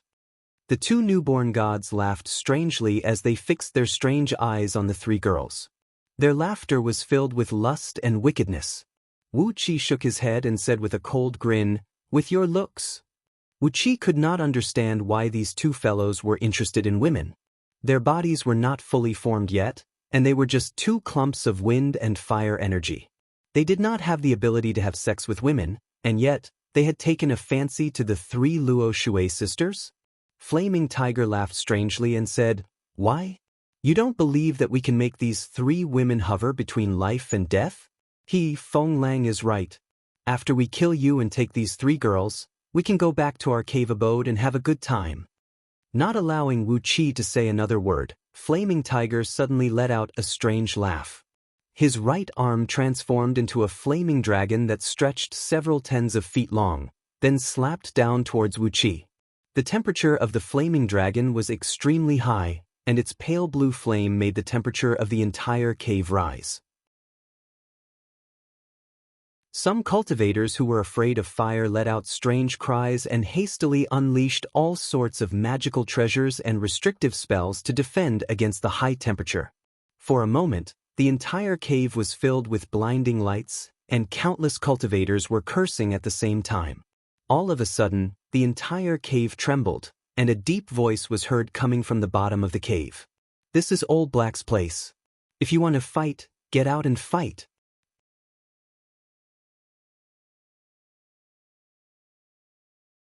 Chapter 540. When the voice rang out, 36 palm-sized Xianbing shields appeared right next to Wu Qi. The bone-piercingly cold Xianbing shields firmly blocked the invasion of the fiery dragon, and the cold air rolled and swallowed a big half of the fiery dragon. The red-haired young man's face flickered slightly. His body trembled and took a few steps back. In the deepest corner of the cave, there was a muddy ground with a circumference of a few miles. Along with the deep and heavy voice coming from underground, a huge black fish head slowly poked out of the ground. The muddy ground boiled like porridge, and large clumps of mud sprayed out, splashing all over the faces and heads of all the cultivators in the cave. In just a few breaths of time, a nearly 10 miles long black fish spirit slowly crawled out of the muddy ground. He shook the mud off his body, and his body gradually shrank. Before long, a 20 feet tall, fat and pitch-black man with a skin as dark as coal appeared on the ground. The man walked over while gasping for breath. Wherever he went, all the cultivators automatically made way for him. Glancing at the red-haired young man, whose face was a little pale, the man nodded and said, "Lao Tzu doesn't like guests who stir up trouble all day long. I'll give you some time. Hurry up and leave or Lao Tzu will beat you to death." The red-haired young man gave a proud smile, then gave the man a sideways glance and said with a strange laugh, "How dare you talk big like that?" Standing aside, Wu Qi said coldly, "What about me? You're good at controlling fire, but I'm good at playing this game." Wu Qi spread his palm, and a large sheet of cold air burst out from his palm, condensing into 49 Xianbing swords in the air, each glinting with a cold gleam. Glinting with a dark blue gleam, the Xianbing swords kept spraying out large sheets of ice crystals, hovering and wheeling around Wu Qi, forming into a powerful sword formation. The temperature within the cavern plummeted. Due to the fact that they were at the bottom of the lake, the air was extremely humid. Not long after, snowflakes began to condense in the air. The snowflakes gently fell down, turning the air white. Many of the cultivators could not help but exclaim in unison.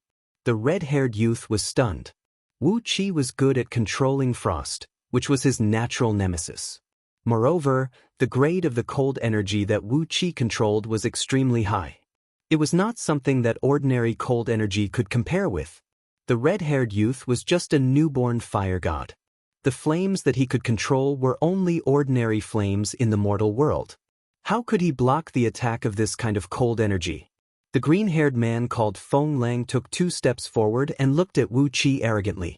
"Then what about me?" Windwolf's arms suddenly disintegrated, turning into 2 green tornadoes that circled around him. Feng Lang gave Wu Qi a provocative glance, then stared at the dark-skinned man, whose expression had changed dramatically. He sneered and said, "You are just a mere nascent divinity cultivator. Get lost. This is not a place you can interfere in. Don't bring trouble to yourself. It's not easy for a dark fish to cultivate to the realm of nascent divinity." The dark-skinned man's face turned pale. The pressure that Feng Lang purposely released made him breathless. His body was trembling, and even his fat was wobbling. However, he still stood firmly where he was. Staring at Feng Lang, he roared, "This is Lao Tzu's territory. Since you are here, you better obey the rules. If you want to fight, get lost. Lao Tzu can't defeat you, but even if he has to die, he will bite a piece of your flesh." The dark-skinned man opened his mouth, revealing a mouthful of teeth that were as sharp as a triangular blade. Flaming Tiger snorted coldly. He stood in front of the dark-skinned man and said, "Feng Lang, this Taoist can restrain me. Kill him, and I'll roast this dark fish for dinner." Hee, a dark fish demon of nascent divinity realm. His flesh is very chewy. Feng Lang roared with laughter. A gust of strong wind swept out from his body, and in an instant, all the peddlers and cultivators in the cavern were thrown off their feet. Tens of thousands of people were rolled up by the strong wind, howling and wailing, and thrown forcefully against the cave wall. Only Wu Qi and a few others were in the cavern, which was several tens of miles in circumference. It was empty, but it was a perfect battlefield. A cold gleam flashed in Wu Qi's eyes as he sneered and said, "How arrogant! Aren't they just 2 innate gods who have just taken their final form? Do they really think they are some extraordinary beings? What a pure form of energy! Ha!" Laughing wildly, Wu Qi casually pushed the rabbit demon, Luo Hao, and his daughter far away. Then, with a blink of his body, he came before Feng Lang. As Wu Qi had cultivated the true body of heaven and earth scripture and the dragon transformation script, the control of his fleshly body had reached an unimaginable level. He took a step forward, and in the blink of an eye, he had come before Feng Lang like an immortal using teleportation. Then he thrust his fist out. What was even more frustrating than teleportation was that when an immortal used teleportation, there would be ripples of immortal energy. As for Wu Qi, he was purely using the energy of his fleshly body. Apart from a slight ripple in the air, he did not produce any other ripples. Immortals and gods were used to checking their surroundings with their divine will when they were fighting, but Wu Qi did not release any ripples of energy, and his divine will had lost control over Wu Qi.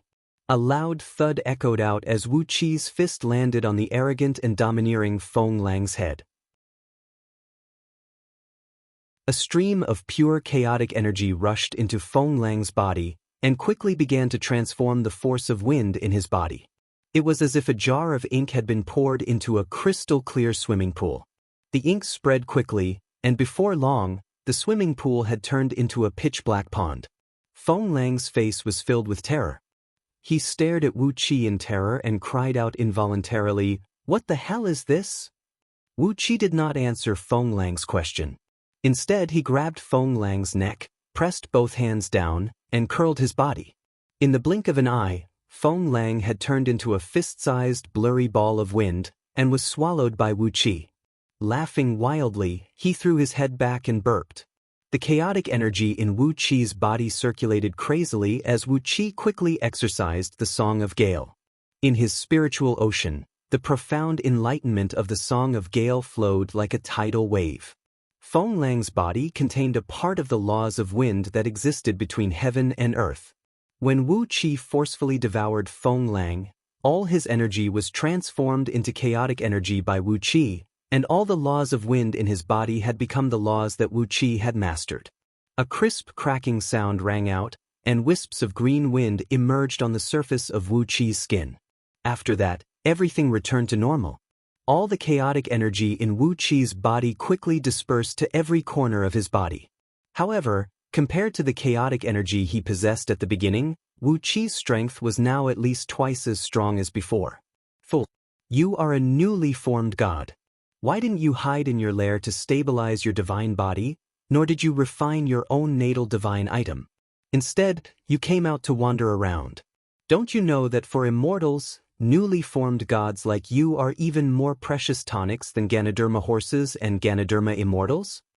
Wu Qi burped again, then laughed mockingly at Flaming Tiger, who was staring at him with his mouth agape and eyes wide open.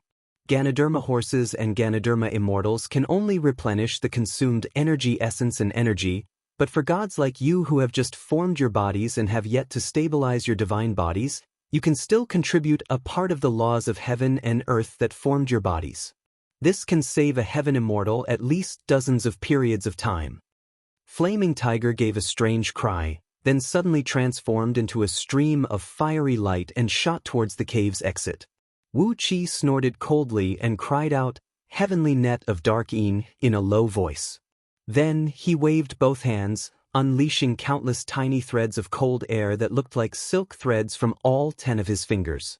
The glistening cold air intertwined and intertwined in the air, transforming into a gigantic net that fell from the sky and trapped Flaming Tiger within. The fiery light transformed from Flaming Tiger slammed wildly in all directions, but when he bumped into the dark net, he immediately produced a sharp hissing noise. The bone-piercing cold air kept consuming the flame energy in his body, and before long, it had threatened the stability of his divine body. A shrill cry came out from within the dark net. "Taoist, how dare you kill me? I am a god. I am a god born under the laws of heaven and earth. Killing me is going against the laws of heaven and earth." Wu Qi shook his head. The dark net closed inwardly, and a vast amount of cold air surged out from it, compressing Flaming Tiger into a fireball the size of a human head. He laughed mockingly and said, "Killing you is going against the laws of heaven and earth? I seem to recall someone saying this to me a long time ago. Too bad, I've already killed you. What can you do to me? Hee. Even if the great Tao of heaven and earth wants to kill me, it will have to find me first." Grabbing the fireball transformed from Flaming Tiger in his hand, Wu Qi pondered for a brief moment, then brought the fireball before Ao Buzen's face. "Grow up quickly, I'm waiting for the day when I can ride you and travel through the void. Tsuke, I've never ridden a dragon in my entire life." Ao Buzen gave Wu Qi a resentful look, then hastily opened his mouth and swallowed the fireball transformed from Flaming Tiger into his stomach. A strong heat spread out from Ao Buzen's body. He burped, then hastily coiled himself on Wu Qi's shoulder, trying his best to digest and absorb all the power of Flaming Tiger. The two gods who had yet to fully take their forms had bumped into Wu Qi, a freak who practiced a mysterious cultivation technique that happened to be their nemesis. Before they could even travel across the world, they were swallowed by Wu Qi and Ao Buzan as if they were tonics. After witnessing the scene of Wu Qi swallowing a living man, the surrounding cultivators trembled with fear, and no one dared to say a word. Only the snakehead demon, who was suffocated by the pressure from Gale Wolf and Flaming Tiger, strode up to Wu Qi. He stared blankly at Wu Qi and cried out, "Lao Tzu is telling you you've broken Lao Tzu's rule, so you can't come to Blackfish Immortal Market anymore. Leave now, or Lao Tzu will bite a piece of your flesh off even if he has to die." Wu Qi stared at the snakehead demon in astonishment, then said smilingly, "Do you know that I can kill you with one finger?" The snakehead demon nodded seriously and said in a low, muffled voice, "I know. You are at least heaven immortals. However, it is one thing for me to be unable to defeat you, and another thing for the rule of Blackfish Immortal Market. If you kill me, you can change the rule of this place. If you don't kill me, you can only obey my rule. This is the rule that I, Old Black, have set. Since you've killed someone here, please leave." Wu Qi looked at the snakehead demon appreciatively, then glanced at the terrified cultivators around him. Suddenly he laughed. "All right, I'll leave. You're a big snakehead, interesting." After giving the snakehead demon a deep look, Wu Qi beckoned at Luo Hao, the three ladies, and the rabbit demon, then spun and left the Blackfish Immortal Market. It seemed that Wu Qi had taken a fancy to this snakehead demon.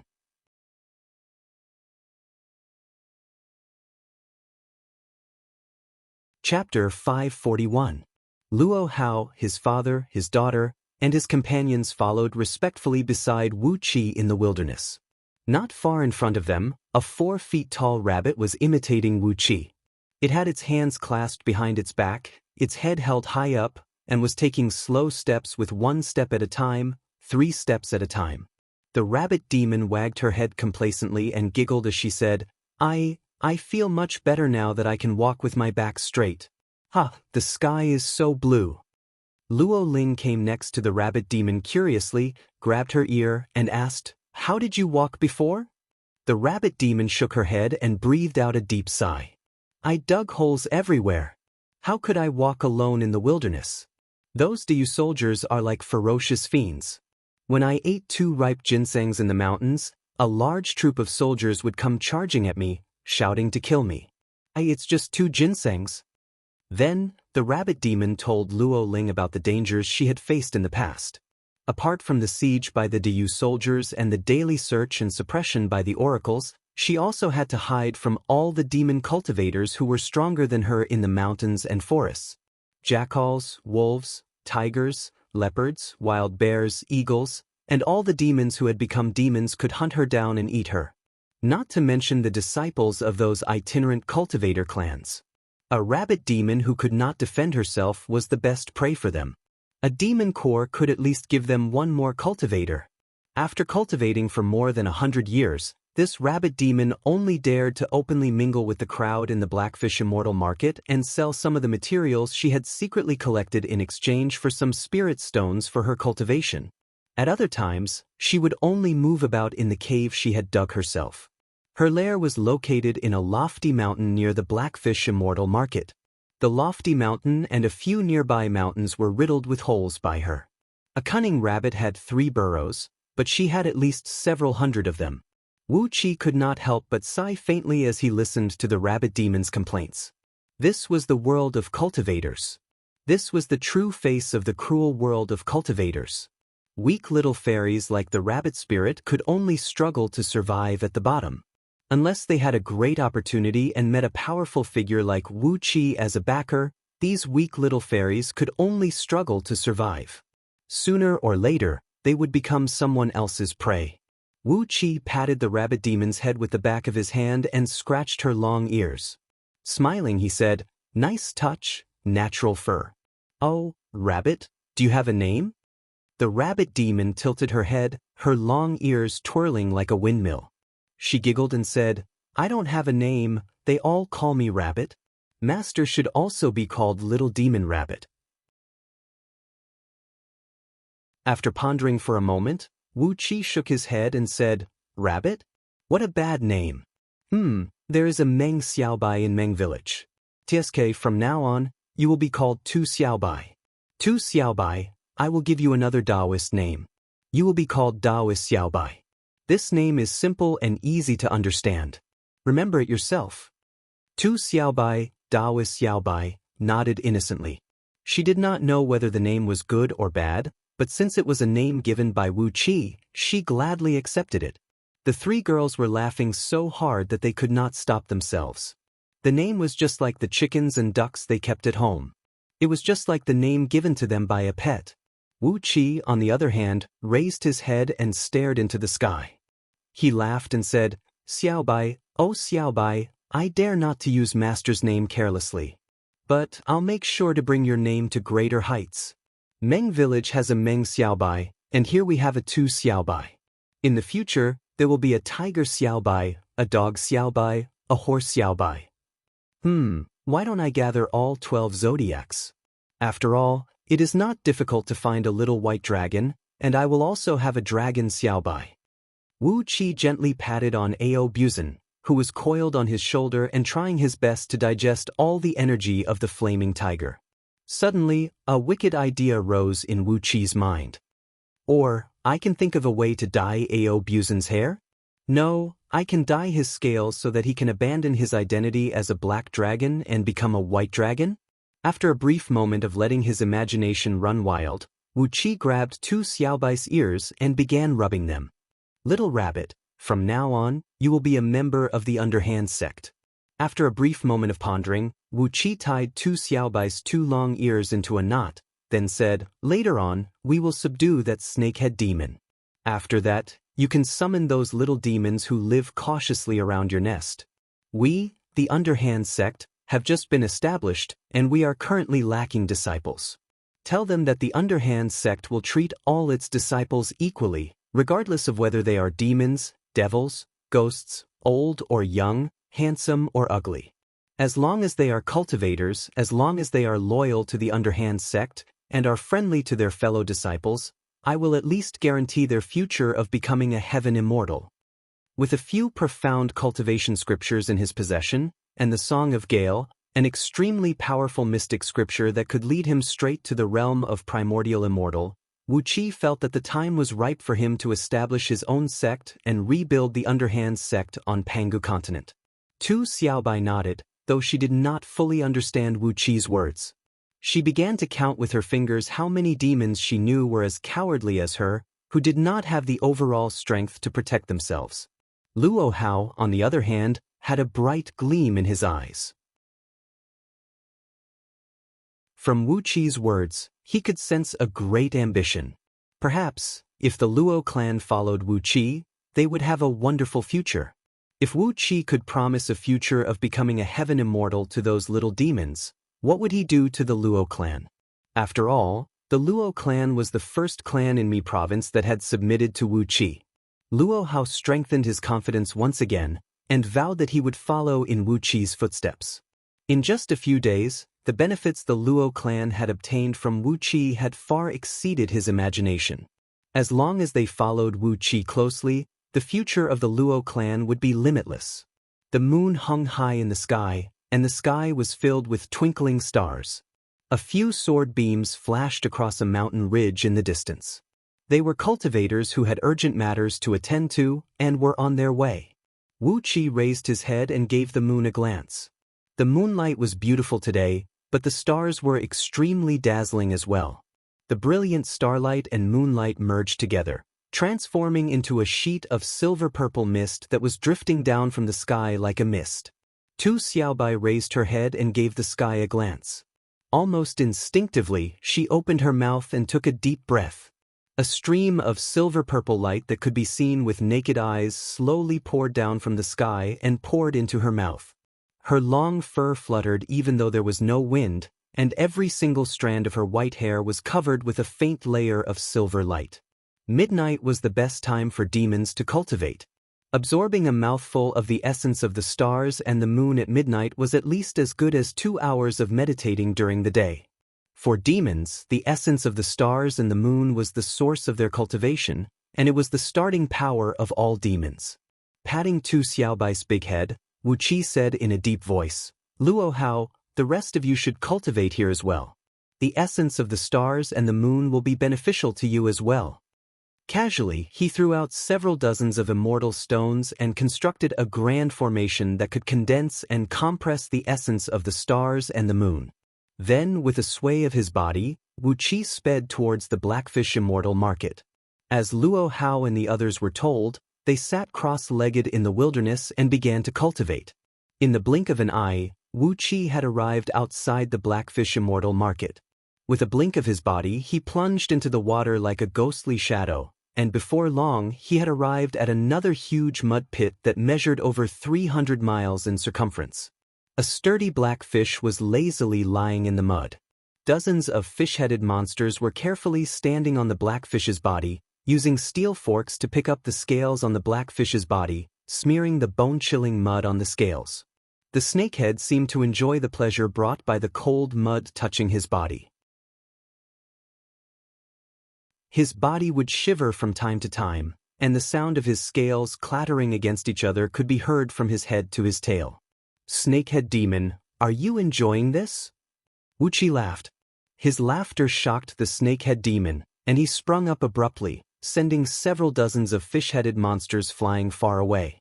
His body shrunk rapidly, and in just a blink of an eye, he had transformed into a dark-skinned, fat man who stood about 20 feet tall. He gave Wu Qi a panicked look and said angrily, "How did a Taoist like you sneak in here? You, please don't come in unless you want to. You have trespassed into the residence of an innocent man, and you must be a thief. What are you trying to do?" It was still the same low, muffled roar, but there was a hint of panic and fear in his voice. Wu Qi had brutally killed Wind Wolf and Flaming Tiger, and even devoured all of them. The snakehead demon knew very well that he was no match for Wu Qi, and there was no way he could be his match. Initially, Wu Qi could have just left, but now he had returned. It gave the snakehead demon a bad feeling. Wu Qi hovered above the snakehead demon, sizing him up with a smile on his face. After some time, Wu Qi suddenly asked, "What is 137 plus 95? The snakehead demon was taken aback. He stared blankly at Wu Qi for a long time, then began to count with his fingers. 137 plus 95, the snakehead demon's fingers were about to break, but he still couldn't figure out the answer. Wu Qi shook his head. He recalled the way the snakehead demon managed the Blackfish Immortal Market. No matter how much the transaction was, he would take a piece of low-grade spirit stone as a tax for every transaction. It seemed like the rumors were true. This fella's brain was not very good. Sighing softly, Wu Qi patted the snakehead demon's head and said, "I will send someone to help you manage the Blackfish Immortal Market, so that your daily income can be increased by more than 10 times. Then I will teach you profound cultivation manuals. In the future, when you reach the Heaven Immortal realm, I will help you transcend your heavenly tribulation and smoothly become a Heaven Immortal. At the same time, I will also give you a powerful backer, so that no one in the Mi province will dare to provoke you." The snakehead demon raised his head in astonishment, temporarily giving up on the arithmetic problem that made his head hurt. He frowned and asked, "So many benefits? What do you want me to do?" Wu Qi smiled and said, "I intend to establish a sect, and I'm lacking some disciples. If you join me, those benefits will be yours." The snakehead demon was silent for a long time. Then he stared at Wu Qi and said in a deep voice, "What if I don't join you?" Wu Qi nodded and said, "If you don't join me, then I'll barbecue the blackfish meat. I'm also very interested in the meat of a nascent divinity demon." "You're such a big snakehead demon, so I can try steaming, braising, cooking, or any other way to eat it. As for your nascent divinity, it just so happens that I want to forge a few immortal artifacts with me, so I can scatter your soul and inject it into the immortal artifacts as the artifact spirit." While Wu Qi was still wondering if these conditions could move the snakehead demon, the snakehead demon had already dropped heavily to his knees in front of Wu Qi. "Greetings, Ancestral Master. May I ask, what is the answer to the question just now?" Wu Qi was silent. He wished he could kick this fella away.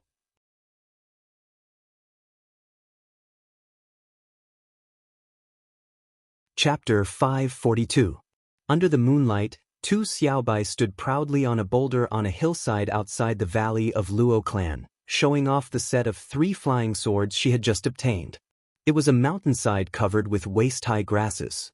3 purple beams wheeled gracefully around her, bringing with them an eerie coldness that kept stirring up cries of surprise. Occasionally, she would control the flying swords and swing them down, cutting off large patches of grasses and sending them flying high up into the air. While giggling, Tu Xiaobai controlled the flying swords to sweep over the heads of over 300 little demons standing on the hillside. Among the 300 little demons, there were walking demons such as hedgehog demons, raccoon demons, weasel demons, and skunk demons, as well as flying demons such as sparrow demons, magpie demons, cuckoo demons, and canary demons. There were also some water-type demons, such as carp demons, grass carp demons, loach demons, and eel demons. There were also some demons and devils mixed among them, but Wu Qi could not tell what kind of demons and devils they were. But the most eye-catching one was a fat ape demon, who weighed at least 2,000 to 3,000 kilograms, standing amidst the crowd of little demons. Usually, apes gave people the impression of being agile and nimble, but this ridiculously fat ape did not even have the strength to stand up.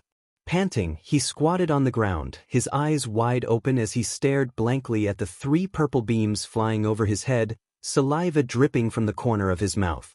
After controlling the 3 flying swords for a while, Tu Xiaobai shook her body, and a set of exquisite armor, crafted exactly according to her body shape, appeared on her body.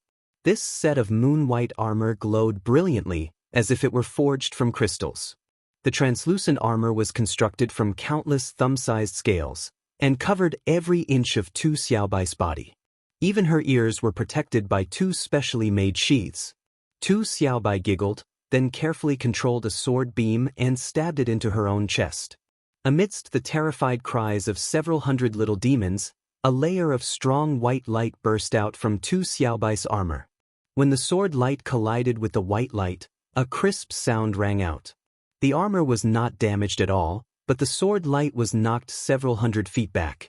Laughing complacently, Tu Xiaobai shook her head and said, "Brothers and sisters, don't be afraid, don't be afraid. I'm Tu Xiaobai." "All right, the name Tu Xiaobai was bestowed upon me by the patriarch. This is a good name. Tu Xiaobai's true form is a white rabbit. My body is as white as snow. The name Xiaobai is just right. Ha!" After talking for a while, under the envious gazes of the hundreds of little demons, Tu Xiaobai burst into laughter and said, "Don't be afraid, don't be afraid. I, Tu Xiaobai, will never commit suicide, will I?" "Ha, this armor is a high-grade Dharma treasure that Master specially refined for me, Tu Xiaobai. You didn't hear wrongly, it's a high-grade Dharma treasure. Wow!" The eyes of those spirit creatures all turned green. High-grade magic treasure? They had heard of this name before, but they didn't even have a low-grade Dharma treasure, let alone an upper-grade Dharma treasure. They only knew that an upper-grade Dharma treasure was a very incredible treasure, but they had never seen one with their own eyes. Usually, Tu Xiaobai was a timid rabbit demon, and she was even worse off than them. So, how could she suddenly obtain a defensive armor of the level of an upper-grade Dharma treasure? Especially those 3 sword beams of hers, they were no ordinary items, were they not? The color, the brightness, and the intense coldness when the flying swords flew past one's scalp, they all indicated that these 3 sword beams were also extremely powerful Dharma treasures. As expected, Tu Xiaobai pointed at the 3 purple sword beams and said with a smile, "These 3 flying swords were also forged by the patriarch for me, Tu Xiaobai. They are also upper-grade Dharma treasures, ha, they are also upper-grade Dharma treasures." Another wave of exclamations rang out, and all the little demons' eyes turned green. 2 sets of upper-grade Dharma treasures. How did this rabbit demon suddenly strike it rich? The fat ape squatting among the little demons cried out, "Rabbit, who did you climb up to? Who is this patriarch you speak of?" Tu Xiaobai laughed complacently. Just as she was about to say something, Wu Qi had already soared into the sky from a mountain in the distance. With a flash, he teleported hundreds of miles away and arrived next to Tu Xiaobai in an instant. Clad in a long black robe, with his long hair hanging loosely over his shoulders, Wu Qi clasped his hands behind his back and swept his stern gaze across the many little demons down below. Then he opened his chaotic divine eyes, allowing him to see the condition of all the little demons. Very good, they are all very good.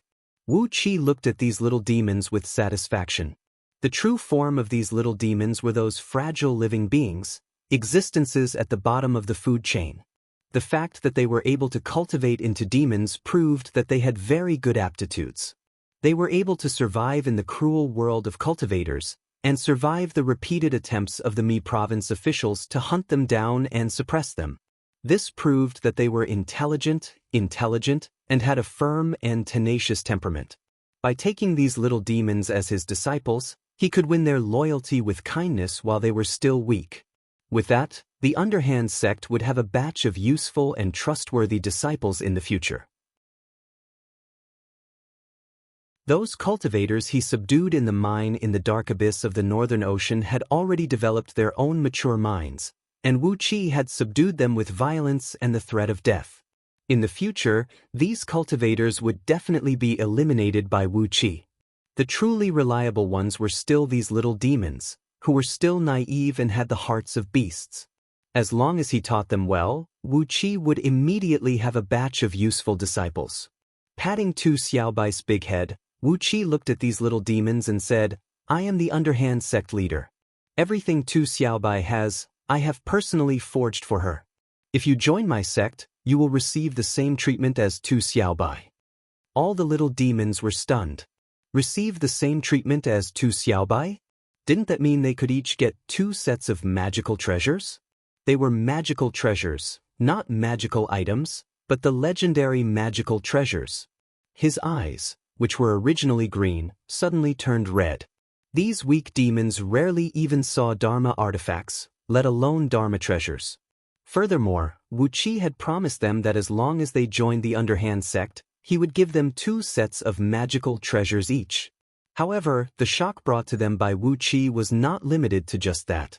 Looking at all the little demons, Wu Qi said in a deep voice, "As long as you work wholeheartedly for the underhand sect, dedicate yourself to cultivating diligently anyone whose cultivation base has improved and who has rendered meritorious service for the underhand sect, will be rewarded.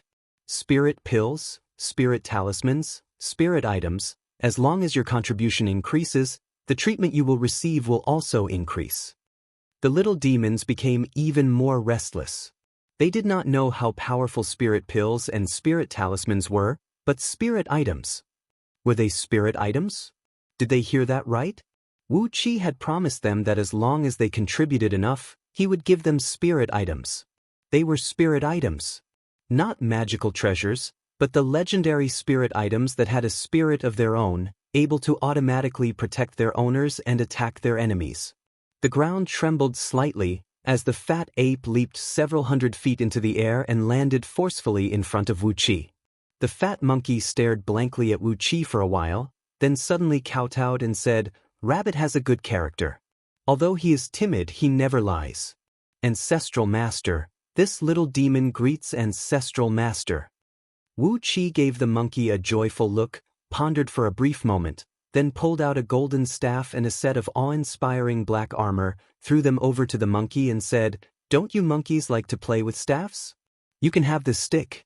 And this armor, refine it carefully. Your foundation is not bad." Under the observation of Wu Qi's chaotic divine eyes, he found out that there was an enormous ball of energy rolling inside this monkey's body. It was as if he had accidentally eaten some rare natural herb, but was unable to completely digest its medicinal strength. As a result, the medicinal strength lingered in his body, turning him into such a wretched appearance. Once Wu Qi taught him a profound cultivation technique. When his cultivation base improved, he would naturally be able to digest the medicinal strength. At that point, the progress of this monkey would certainly be the fastest among all the little demons. Once Lu Xiaobai's wicked sense of humor emerged again, Wu Qi said in a deep voice, "I already have a disciple, whose Taoist name is Beiji. Monkey, why don't you?" When the name Zhikeng was at the tip of his tongue, Wu Qi suddenly thought of a frightening consequence. Hastily, he swallowed the name back into his stomach. If he had Beiji and Wukong as his disciples, and if he had a little white dragon and a catfish demon, wouldn't he become Tripitaka? He absolutely could not do such a thing. After pondering for a long time, Wu Qi patted the monkey's head and said with a sigh, "I have a good Taoist name, but I dare not give it to you. You were born an ape, and your body is green, so I'll call you Yuan Qing from now on. You must never forget your roots. With this name, even if you become a primordial immortal in the future, you must always remember that you were born an ape." Yuan Qing dropped to his knees respectfully and kowtowed to Wu Qi a few times. Seeing that Yuan Qing had indeed received the magical treasures from Wu Qi, the other little demons swarmed forward and kowtowed to Wu Qi. Wu Qi was overjoyed. He took out the magical treasures he had refined in the past few days and gave them to these little demons. Wu Qi had to thank the snakehead demon for running the Blackfish Immortal Market for a long time, which gave him a huge amount of low-grade materials for Wu Qi to waste. Otherwise, he would not have so many magical treasures to give to others. After temporarily subduing these little demons with the power of the magical treasures, Wu Qi flicked his sleeve and flew to the valley where the Luo clan was located with hundreds of little demons. In the valley, the Luo clan had already built dozens of new wooden houses. Wu Qi threw the little demons to the ground and ordered them to call their friends and find a suitable wooden house to stay in. An old steward of the Luo clan had already arrived, bringing these little demons, who had just received the new magical treasures and joined the underhand sect, to different wooden houses. After obtaining the magic treasure and a seemingly powerful senior as their backer, the little demons were so excited that they danced with joy. The entire valley was suddenly filled with their howls. Suddenly, the valley of the Luo clan, which was a little lifeless, was filled with a hint of liveliness. With his hands clasped behind his back, Wu Qi could not help but smile as he looked at the little demons running around in the valley. Now that the matter in Mi province had come to an end, he needed to rush back to Zhong province. There were some things that he had to deal with now. For example, Wu Qi should go to the Yu's imperial court and get himself a position there.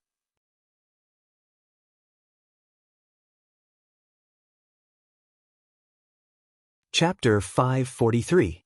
Luo City, the capital city of Mi province, had a history of less than 500 years, which made it a very young city on Penghu continent. The city was about 30 miles in circumference, with a population of more than 500,000 people. The military prince in the city had 3,000 regular soldiers of the Yu dynasty, 1,000 soldiers from Punishment Court, and an unknown number of oracles from Directorate of Celestials. Wu Qi glanced around curiously as he walked along the spacious and tidy streets of Luo City. This was the first time he had officially entered a provincial city of the Yu dynasty. It was a city that controlled all the affairs of a province billions of miles in circumference, as well as the life and death of all the living beings in this vast land. If the imperial court of the Yu dynasty, as well as the prefecture overseer of River province, the first-grade province that governed Mi province, did not interfere with the government affairs here, the prefecture overseer of Mi province would be the supreme ruler here. The buildings in the city were built in the typical style of the Yu dynasty. Huge houses were built of heavy rocks that looked as sturdy as fortresses, and they were separated by green trees and flowing water. Officials from Punishment Court, clad in black clothes and wearing tall crowns, walked expressionlessly along the streets with their soldiers, maintaining the peace of Luo City. The ordinary people of Luo City looked relaxed and at ease, and most of the pedestrians on the streets were smiling. The atmosphere was simple and honest. Some children were playing in the streets. Some were ordinary children, but some had already practiced the basic cultivation techniques of the human race. But no matter how great the gap between their overall strength was, they were just playing like children, and nothing had happened. There were no beggars or refugees on the streets. It suddenly occurred to Wu Qi that he had not seen any beggars or refugees since he arrived on Penghu continent. This was a land rich in resources, and as long as one worked hard, one could always fill their stomachs. Moreover, the people here were simple, honest, and straightforward. Even if natural disasters created some refugees, they would soon be absorbed and digested by the nearby villages and towns. Looking around at the peaceful and smiling people of Luo City, Wu Qi suddenly found that he had fallen in love with Pangu continent. Standing at the end of the street, he smiled and looked at a group of children who were playing fighting games with wooden sticks and bamboo poles. After a quarter of an hour, he nodded and strode towards the prefecture overseer mansion in the middle of the city. The teleportation formation set up by the DU government to connect the various provinces and cities was set up in the square in front of the prefecture overseer manor. When they arrived at the prefecture overseer's mansion, the teleportation formation on the square burst with a bright light, and a few officials of DU dressed in green walked out of the formation. There were already several officials from Mi province waiting at the side of the square. They walked up to the officials and received an official document and a token from them. They gathered together and whispered a few words. Then, the Mi province officials smiled and led these foreign officials to a pavilion on the side of the square. After a brief moment of silence, Wu Qi walked up to a few officials, who were clad in black clothes and had jade crowns on their heads. He cleared his throat and asked the officials, "My lords, I'd like to use the teleportation formation to go to Zhong province. I wonder if you can do me a favor?" The officials gave Wu Qi a look, and one of them pulled out a bone mirror and pointed it at Wu Qi. A beam of white light shone from the mirror and shone on Wu Qi's body. Suddenly, a large plume of purple mist sprayed out of Wu Qi's skin, visible to the naked eye under the reflection of the bone mirror. The officials who had a solemn expression immediately put on a smile. The official holding the bone mirror said, "So, you are a brave warrior of our clan. Of course, it's convenient. Huh, I thought you are one of those ignorant cultivators. We were going to give you a hard time." Wu Qi cupped his fist and bowed to them, then threw a pile of energy stones as the fee for using the teleportation formation, and strode into the formation. When these officials found out that Wu Qi was cultivating with the cultivation technique of the human race and had an extremely strong cultivation base, their attitude became extremely friendly. They didn't even ask Wu Qi where he was going or what he was going to do. They just helped him activate the teleportation formation, allowing Wu Qi to find the coordinates of Zhong province and teleport out.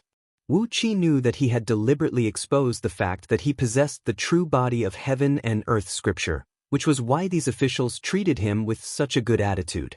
If it were a cultivator who wanted to use the teleportation formation of DU, he would either have to pay an extremely expensive price, or he would simply vanish from the face of the earth.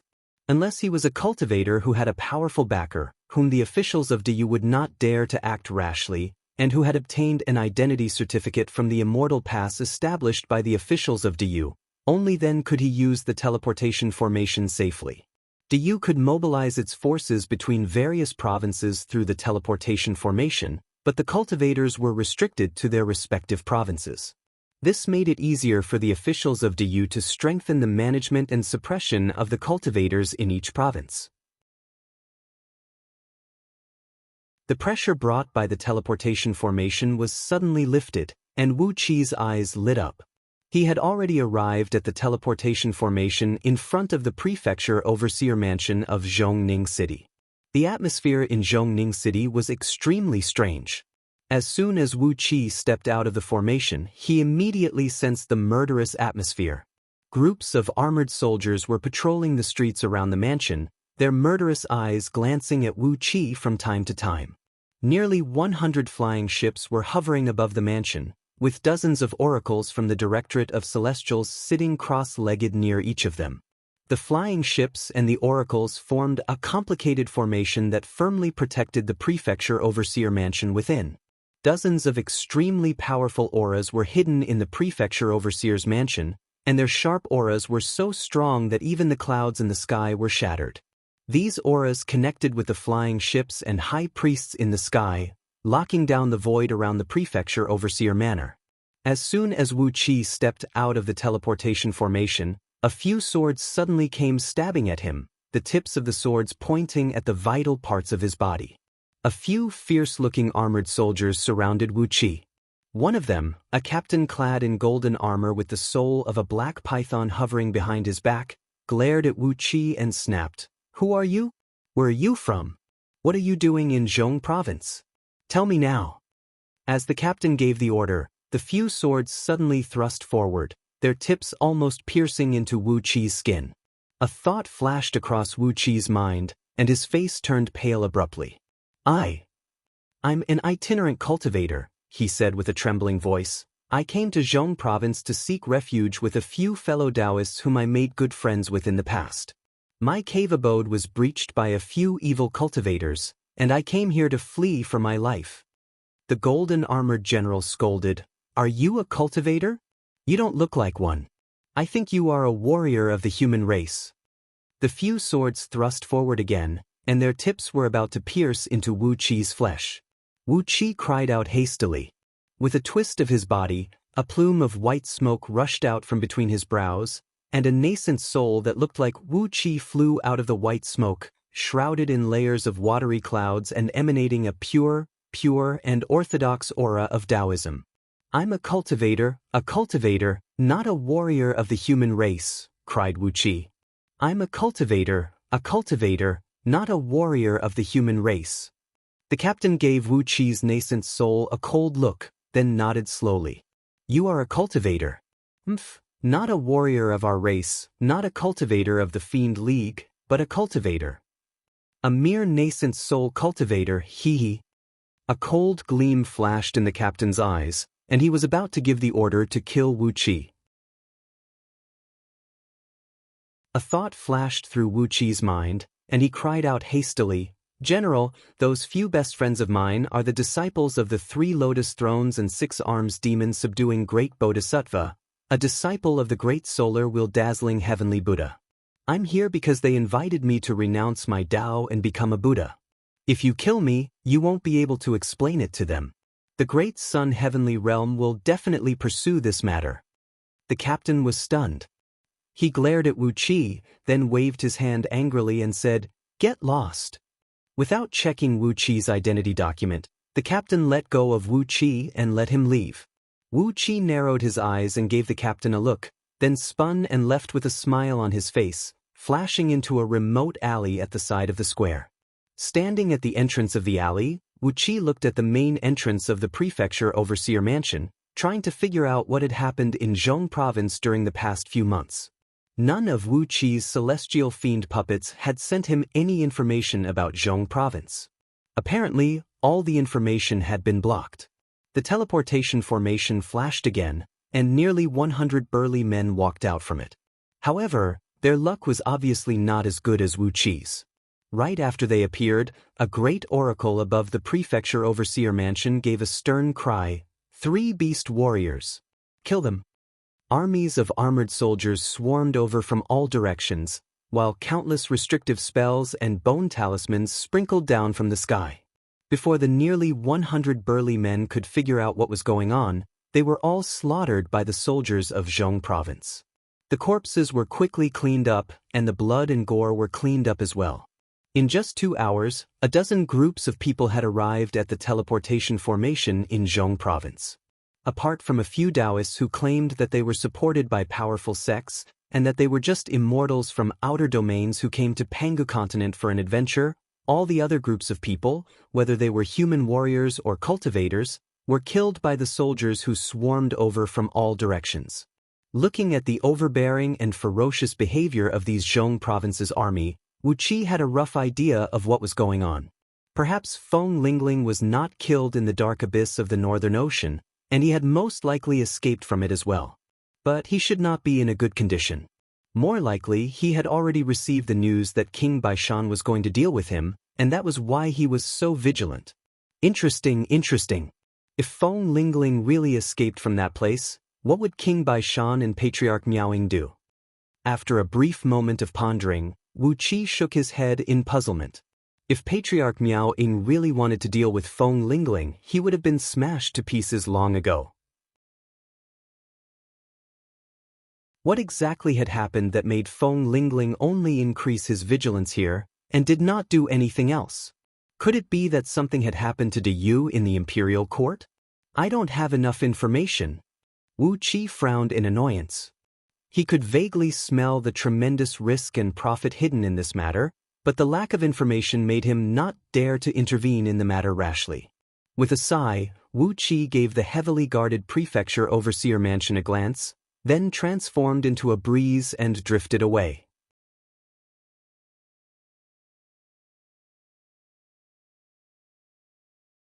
Chapter 544. When the city wall of Anhe City appeared off in the distance, Wu Qi could not help but take a deep breath.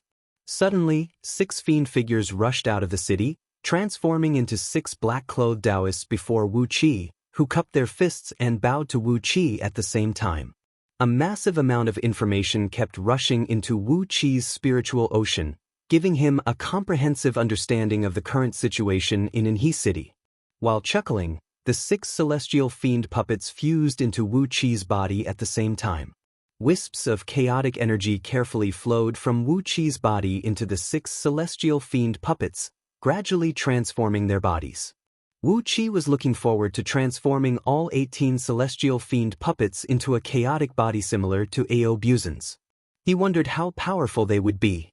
The situation in Anhe City was just as Su Qin and Wu Qi had predicted. As Zhu Lingong had cooperated well with the army of Zhong Province and wiped out all the immortal cultivators who occupied Anlu County, including Greenwood Mountain and Euphoria Heavenly Palace, he was now the county governor and the city lord of Anhe City. A few months ago, he had received an official document to recruit 3,000 soldiers and appointed a few trusted subordinates to reorganize Anlu County's military court. He was currently training the new army. The few military officers in Anlu County's military court were the family generals of Zhu Lingong's clan for many years. They were loyal and devoted to him, and their personal abilities were very strong. However, apart from a team of 300 county governors' personal guards, the rest of the 2,700 soldiers were all under the control of the scouting office brought by Yan Bugui. These elites of scouting office had also joined the military court. They formed the main body of middle and lower-level officials in Anlu County's military court and quickly built up their prestige among the common soldiers. As for Yan Bugui, as promised by Feng Lingling, he became the punishment officer of the newly reorganized punishment court in Anlu County. The punishment court had formed an army of 1,000 soldiers and also recruited many servants and officials from the punishment court who were responsible for the daily security of various cities in Anlu County. The technique of the army of punishment was the true body of heaven and earth scripture. What the punishment court's bailiffs cultivated was the ordinary inner force cultivation technique. Su Qin had also tampered with the internal strength regulating breathing technique. These techniques could only allow the bailiffs to cultivate to the Xiantian realm at most, but as long as there was a need, they could immediately condense the Jin Dan and become a true cultivator with a slight modification of the incantation and some external stimulation. This was a hidden chess piece. Once the need arose, Anlu County had several thousand big and small cities, and tens of thousands of villages and towns. The number of officials and bailiffs in charge of the security of these cities and towns was a huge number. Once all of them were transformed into Jin Dan cultivators, the number would be too terrifying.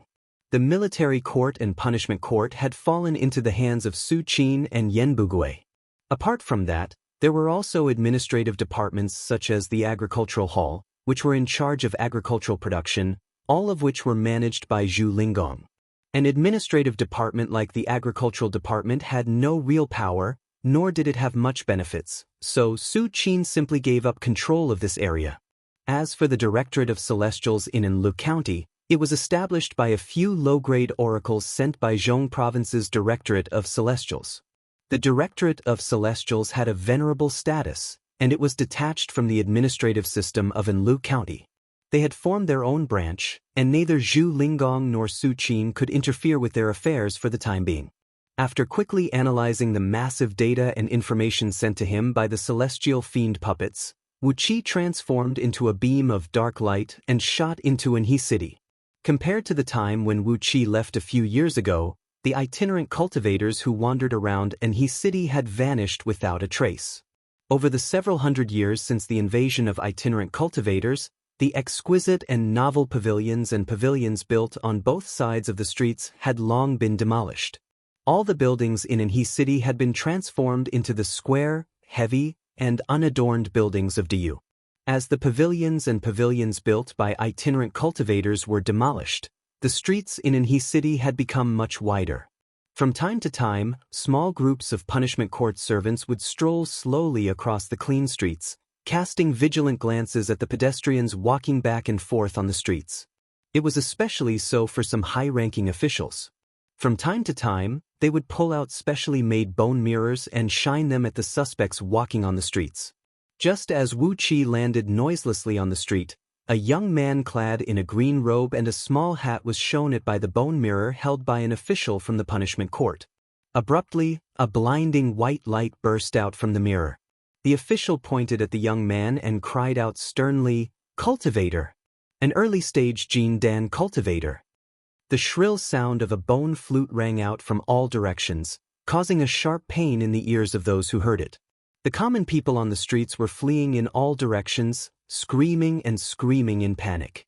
Suddenly, a small flying ship soared into the sky from the direction of the city lord mansion, and soon arrived above the street following the sound of the bone flute.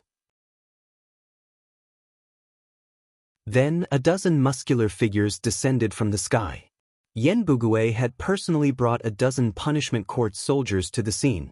The early-stage Jin Dan cultivator was so frightened that he screamed hoarsely, "I mean no harm, I'm just." Yen Bugue had already rushed in front of him, and with a single slash of his sword, he pierced through the cultivator's dantian cleanly. An invisible purple energy rushed into the cultivator's body, and his golden core was shattered into pieces. Yen Bugui kicked the cultivator's dead body away and snapped, "Listen up, all the rascals. This is the territory of Diyu, and no immortal cultivators are allowed to trespass here." Yen Bugui's loud shout shook nearly half of Anhui City. Suddenly, loud applause and cheers were heard coming from somewhere. The common people of Anhui City felt happy and relieved that Yen Bugui had dealt with this Jin Dan cultivator so decisively. From the cheers of the common people, Wu Qi could tell that even though itinerant cultivator forces had invaded Enle County for hundreds of years, the common people had always been loyal to Diyu. When the official forces of Diyu once again ruled this land, all the common people had returned to Diyu without hesitation. Diyu had ruled Pangu continent for too long, and it would take a long time and effort to establish a vast base here, as well as some opportunities. But, judging from the current situation in Anhui City, it was a good thing that all the official forces had fallen into the hands of Wu Qi and Su Qin. With a sharp sword in his hand, Yen Bugui glanced around with an awe-inspiring air, and happened to see Wu Qi. Smiling and nodding at him, Wu Qi strode out, cupped his fist and said, "Your Excellency, I'm a man of the wilderness, and I make a living by hunting wild beasts. I wonder if I can join Anhui City and contribute my strength to the people of Enle County?" Yen Bugui pretended to give Wu Qi a once-over, then said with a frown, "You mean you want to be an official?" Wu Qi nodded his head. He patted his own chest, laughed out loud and said, "Since I was young, I've never had the courage to fight. Even the big bears and fierce tigers on the mountain are no match for my punch. Back then, when those immortal cultivators ruled Anhui City, I disdained to associate myself with those filthy people. Now that Your Excellency has led an army to recapture Anhui City, I'm here to serve you." After a brief moment of pondering, Yen Bugui walked a few circles around Wu Qi, nodded thoughtfully and asked, "How strong are you?" Wu Qi glanced to his left and right, then strode to the entrance of a shop on the street. He grabbed a huge boulder that was used to tie mounts in front of the entrance, then lifted it over his head with one arm effortlessly. The boulder measured about 10 feet in circumference and weighed at least 20 to 30,000 kilograms. As he swung his arm, he casually tossed the boulder over his shoulder like a child playing with a ball. Yen Bugui cried out in surprise, then clapped his hands and said with a smile, "You are indeed a brave warrior. Excellent, excellent. It will be a real waste if you join the punishment court. Let me introduce you to the military court, as they happen to be short of 100 men lieutenant. What is your name? You can take the position of 100 men lieutenant." After throwing the boulder back to its original spot, Wu Qi cupped his fist at Yen Bugui and said with a loud laugh, "My name is Tan Lang." When he said the name, Tan Lang, Wu Qi's heart skipped a beat. It was Wu Wang's real name, the real name of his master in Underhand sect.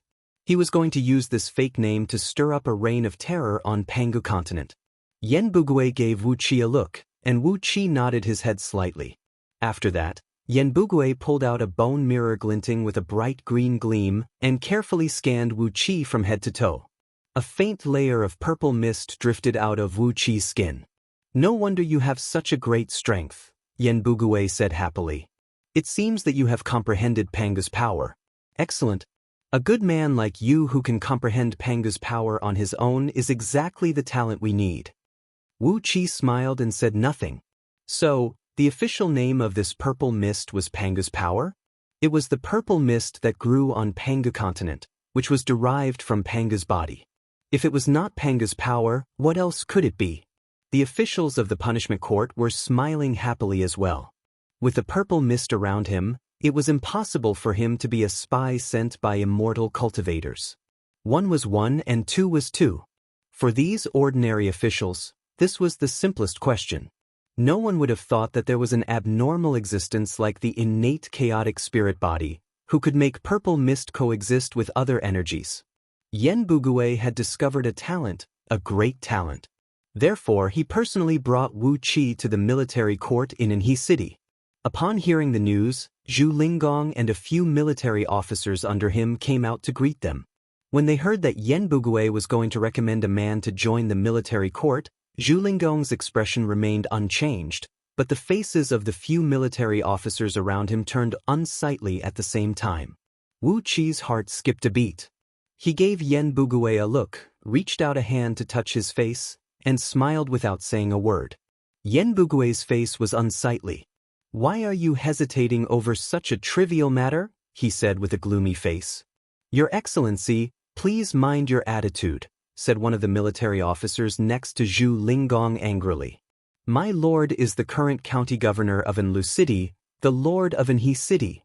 Wu Qi sighed lightly. He turned to look at Zhu Lingong and asked, "Old Zhu, where is that son of yours, my disciple, Beiji?" "All right, I don't want to be 100-men lieutenant anymore. In a few days, just hand over the authority of the military court to me." Zhu Lingong's face fell, and a few of his trusted military officers took a few steps back in fright. Purple mist rose from Wu Qi's body, emanating a tremendous pressure that forced Zhu Lingong and the others to drop to their knees. He said in a deep voice, "I'll cast a restrictive spell on your souls later. As long as you behave obediently, you will be fine." After a brief moment of pondering, Wu Qi shook his head and said, "Just enjoy the wealth and glory that city lord and county governor can bring you. Leave the rest to us." Zhu Lingong's expression was indescribable. He stared at Wu Qi with a trembling body, then finally bowed his head dejectedly.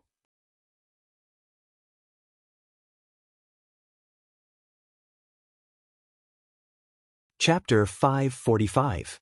It had been 3 months since Wu Qi joined the military court in Anhui City. During these 3 months, he ate and slept together with the new recruits in Anhui City, went through the harshest training together, and became one with them without a hitch. Because of the formidable overall strength he displayed, as well as his almost demonic charisma, he had become the well-deserved chief of the military court in Anhui City. With just one order, Wu Qi's will would be thoroughly carried out by these simple and honest soldiers. Even the elites of scouting office planted by Yen Bugui in the military court could not defy Wu Qi's orders. Therefore, after 3 months, Yen Bugui simply withdrew all the elites of scouting office back to the punishment court and focused on managing his own territory, not bothering to stir up trouble in Wu Qi's territory anymore. Zhu Lingong and his closest confidants had their souls controlled by Wu Qi in the most direct way, and Wu Qi had planted countless spies around them to keep an eye on them. The so-called county governor of Anhui City and the city lord of Anhui City had completely become his puppets. Wu Qi's method was more violent, but it was more direct and effective. Only when he planted a vicious restrictive spell in the souls of Zhu Lingong and all the people around him, Did he truly control the entire Enlu County? On this day, after Wu Qi had finished his morning class and had a round of wrestling and crawling on the drill ground with 3,000 new recruits, he took a bath and changed into a new set of clothes. After that, he asked the 6 celestial fiend puppets to transform into the appearance of ordinary soldiers and followed him to the newly rebuilt Directorate of Celestials in Enhe City. Just yesterday, the Lord Oracle of Enlu County's Directorate of Celestials had sent an invitation to Wu Qi, inviting him to pay a visit to the Directorate of Celestials today. In the system of Diyu Dynasty, the Directorate of Celestials in a county city was the lowest level among all the Directorate of Celestials in Enhe City. However, the Directorate of Celestials still occupied a large area of land in Enhe City, and the scale of their buildings was only slightly smaller than the City Lord Mansion. 4 tall stone pillars were erected before the entrance, and a huge hall built with black rocks. A large brazier was placed on top of each pillar, from which a green flame soared several tens of feet into the sky, casting a faint green light that covered nearly half of Enhe City. The gate of the main hall was 60 feet tall and 20 feet wide. Beside the huge stone gate, a dozen low-grade oracles, clad in black linen robes and white wooden crowns, were standing on both sides of the gate. This was the first time for Wu Qi to look at a priest of Diyu at such a close distance. The faces of the dozen or so low-level oracles were as pale as corpses, and their frail bodies looked as if they could be blown away by a gust of wind. Their gazes were deep and profound, emitting a faint green, blue, and other glows that resembled ghostly flames. They were dressed in linen robes, and the cuffs of their sleeves were embroidered with a few star patterns using extremely fine white threads. The oracles of Diyu were divided into 3 grades: Sun, Moon, and Star. Each grade was divided into 9 grades, and they were identified by the patterns embroidered on their sleeves. These patterns not only represented their identity, but also their overall strength. Star oracles were the weakest oracles in the system of Diyu's Directorate of Celestials. They could even be considered as apprentices, and their overall strength was roughly equivalent to a cultivator from Jindan realm to nascent divinity realm. Moon oracles were equivalent to heaven immortals. By using various mystic arts and talismans, their overall strength was strong enough to fight against heaven immortals. The sun oracles corresponded to the golden immortal level of existence. For example, Yuzong, the principal oracle of Diyu's Directorate of Celestials in Zhong Province, was a sun oracle. As for oracles stronger than sun oracles, they usually only existed in the headquarters of the Directorate of Celestials in the capital city of Diyu. They were all great oracles who never showed themselves, and were equivalent to the strategic forces of the entire Diyu dynasty. As such, they would not easily leave the area of 10 billion miles around Yuxiong Plain, the capital city of Diyu. The few oracles in front of Wu Qi, who had 2 to 3 small stars embroidered on their sleeves, were roughly at the level of early-stage nascent soul realm in the peak of Jindan realm. They were insignificant figures. Especially before they activated the bone talismans and used the various mystic arts of the human race, these oracles were not much stronger than ordinary mortals. After giving them a cold glance, Wu Qi strode up the 36 steps in front of the Directorate of Celestials. It was not until Wu Qi reached the top of the steps that a young man with 6 small stars embroidered on his sleeves slowly came out to greet him. Without saying a word, he put his hands under his sleeves and raised them before his face, then bowed slightly and gave Wu Qi a somewhat mysterious bow. Wu Qi cupped his fist at the young man and looked at him without saying a word. "Welcome, Your Excellency Tan Lang. This way, please." The young man squeezed out a smile on his pale face, then spun and walked through the stone door. Wu Qi followed behind the young man and strode into the Directorate of Celestials with 6 soldiers transformed from celestial fiend puppets. Walking through a deep and long tunnel, there were only 2 small oil lamps on the walls on the left and right of the huge stone tunnel, emitting a dim light. Therefore, the light in the tunnel was dim. If it were an ordinary person, they wouldn't even be able to clearly see the path ahead of them. The air in the tunnel was heavy and suffocating, as if there were sticky cobwebs drifting in the air, giving one the illusion that they were in an ancient tomb. After walking along the tunnel for several hundred feet, the scene before Wu Qi's eyes suddenly opened up. A square hall, nearly 100 feet in both width and length, and 300 feet in height, appeared before him. In the center of the hall was a huge stone brazier, from which a clump of green flame without any heat was spewing out, nearly licking the ceiling of the hall. Vaguely, Wu Qi could see countless figures flickering amidst the several tens of feet wide flame. Suddenly, he heard countless whispers coming into his ears, as if the countless souls of the deceased in the flame were telling him something. A strange power surged in the hall. This power did not give people any pressure. Instead, it gave people a soothing feeling, allowing them to relax completely. It was a strange temptation that made people want to sleep peacefully under the cover of this power. It was a strange temptation that made people want to sleep forever. Wu Qi could tell that the force was the most mysterious and unpredictable nether return in the Tao of ghost and deity taught by Princess Zhonglu. It was a power that only dead ghost and deity could master, a power that belonged to the 9 hells. Wu Qi knew that the oracles of the human race could communicate with ghost and deity and borrow the power of ghosts and deities. But he could not help but marvel at the fact that the oracles of the human race could accumulate such a powerful nether return force in this hall. The various mystic techniques of these oracles had reached an unimaginable level. The nether return force was a power that even gold immortals might not be able to touch, but these oracles of the human race seemed to be able to master it with ease.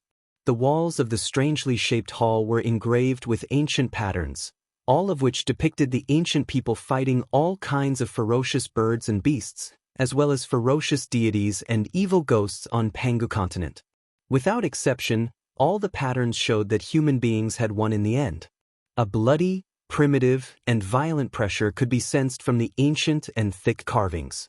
Upon hearing Wu Qi's footsteps, a handsome and elegant young man, clad in a black robe made of fine linen and a black jade crown on his head, came out from behind a huge brazier in the center of the hall.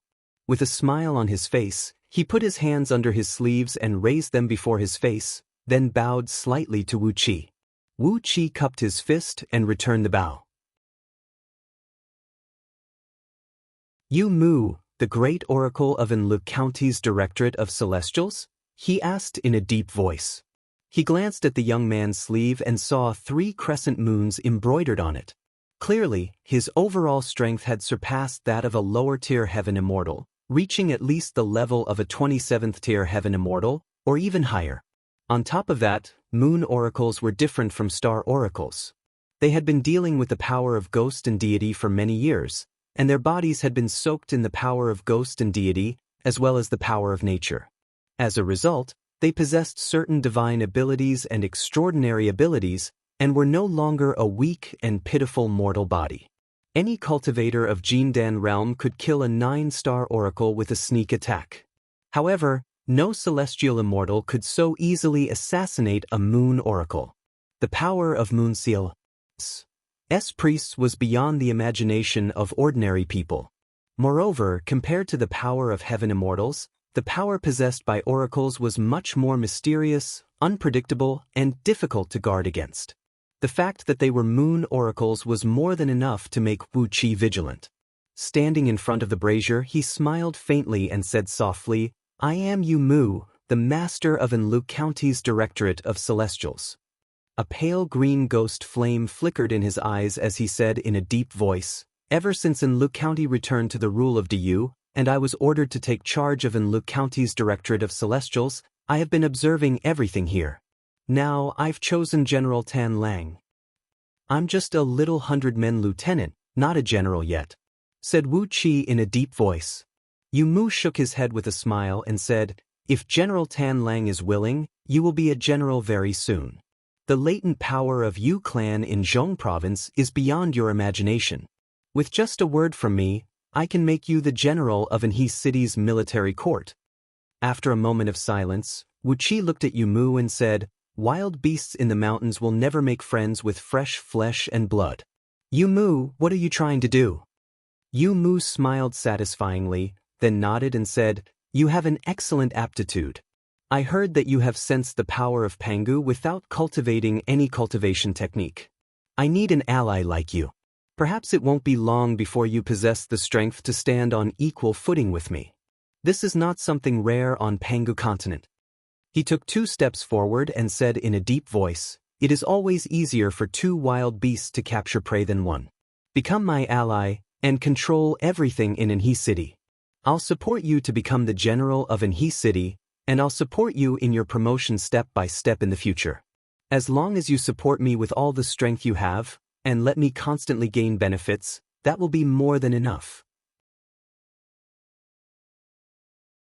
After a moment of silence, Wu Qi frowned and asked, "Why did you come to me instead of the criminal officer, Hu Bugue?" Yumu remained silent for a while, then said hesitantly, "I sensed danger from him.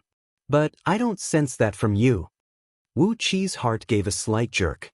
Did this Yumu actually possess such a powerful divine sense? He could actually sense the presence of danger from Yen Bugue? If not for the fact that Wu Qi had formed his innate chaotic spirit body, which allowed him to transcend the shackles of certain rules and principles, would this fellow be able to sense the anomaly in him as well? As I thought, I really can't underestimate these oracles of Diyu. After a long silence, Wu Qi nodded and said, "All right, since you've given me benefits, I'll give you benefits as well. It's settled then." Everything Wu Qi said and did was exactly the identity he had fabricated for Tan Lang. He was a hunter in the mountains, and that was how it should be. Yu Mu nodded satisfactorily, then chuckled and said, "Since you're willing to form an alliance with me, I'll naturally take care of you when the calamity comes. Your Excellency Tan Lang, you may go now." "When the calamity comes? What did Yu Mu mean?" Wu Qi stood still, frowning at Yu Mu as he cried out rudely, "Since we are allies, make it clear. What calamity? Don't be so wishy-washy here like a sissy." Yu Mu was taken aback, then suddenly burst into laughter again.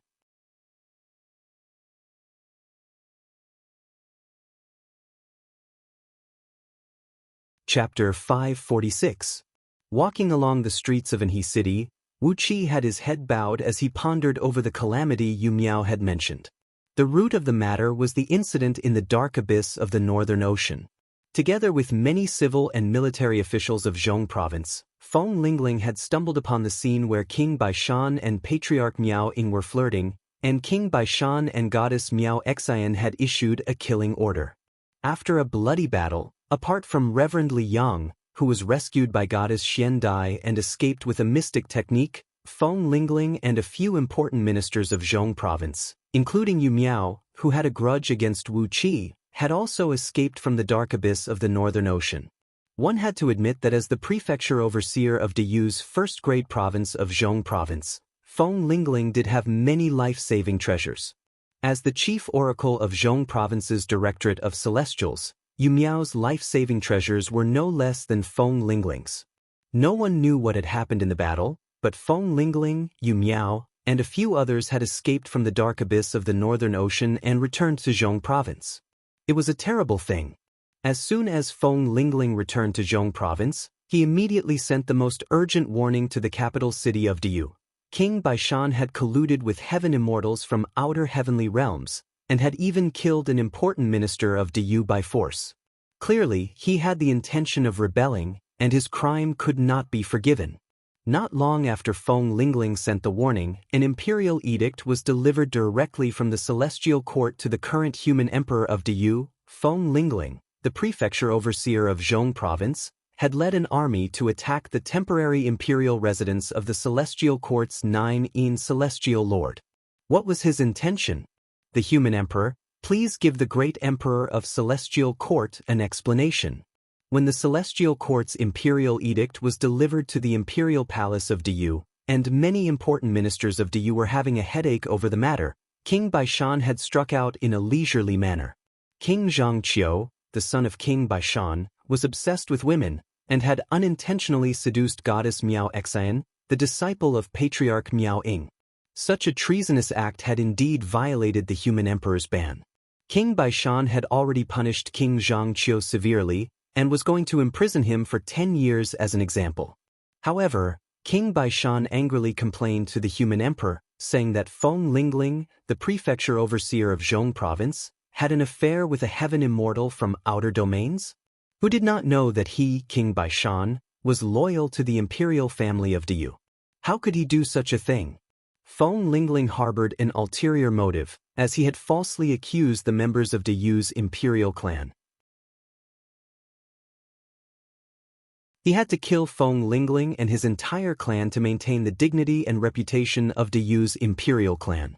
King Baishan angrily pointed out that Feng Lingling had provoked the celestial lords of the celestial court for no reason, and when he realized he had provoked the wrong person, he put the blame on himself in order to escape responsibility. If this matter was not dealt with seriously and Feng Lingling was not taught a harsh lesson, he, King Baishan, would seek justice from Feng Lingling even at the cost of his life.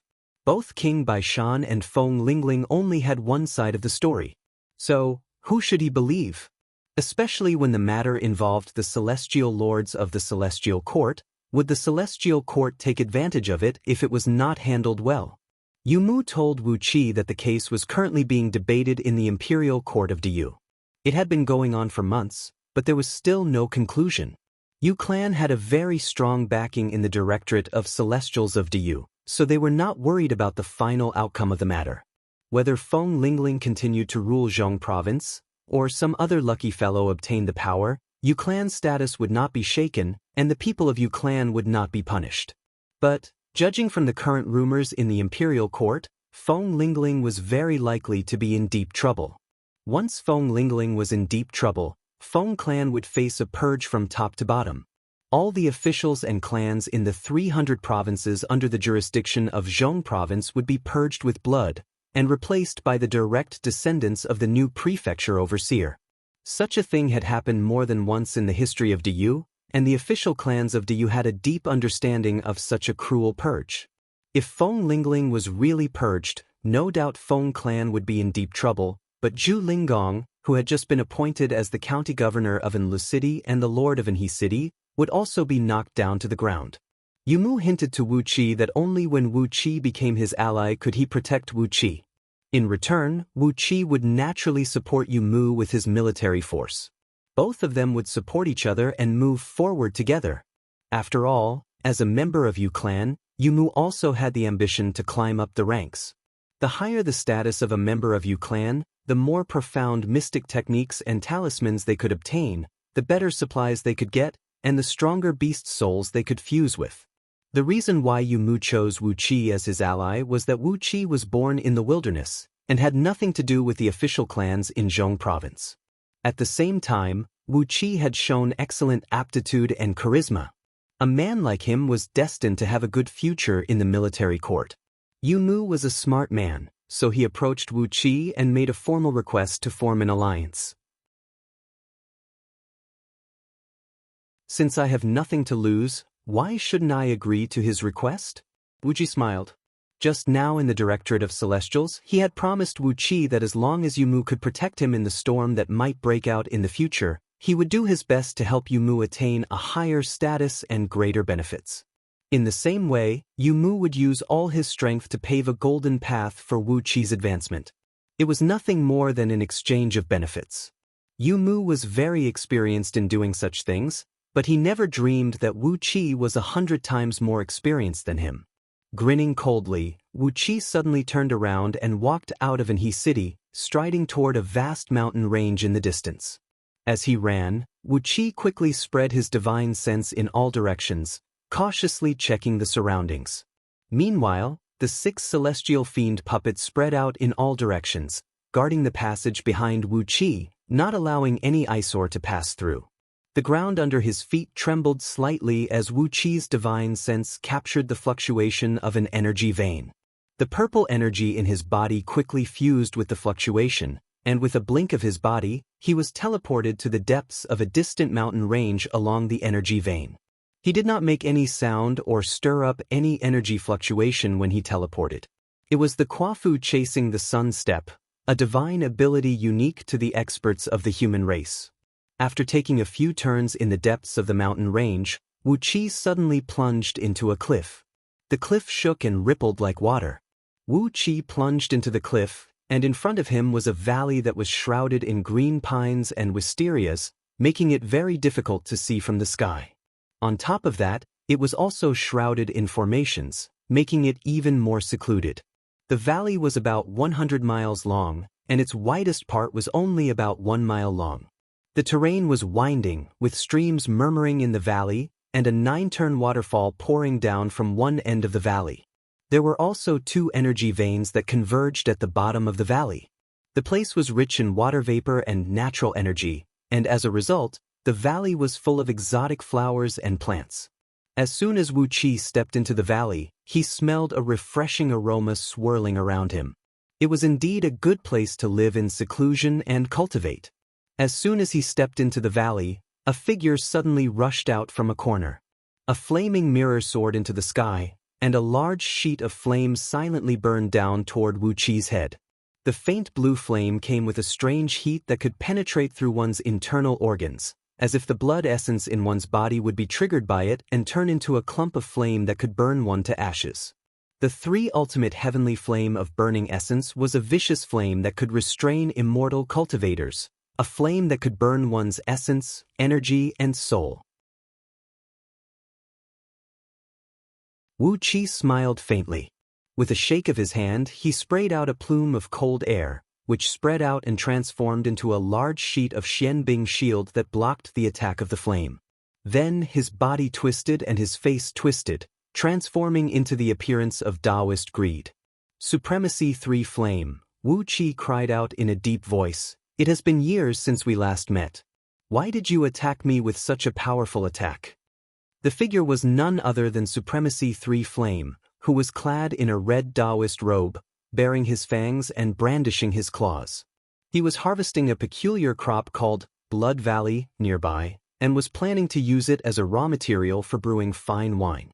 Suddenly, he saw a stranger barging into his field, and immediately struck out with a murderous strike.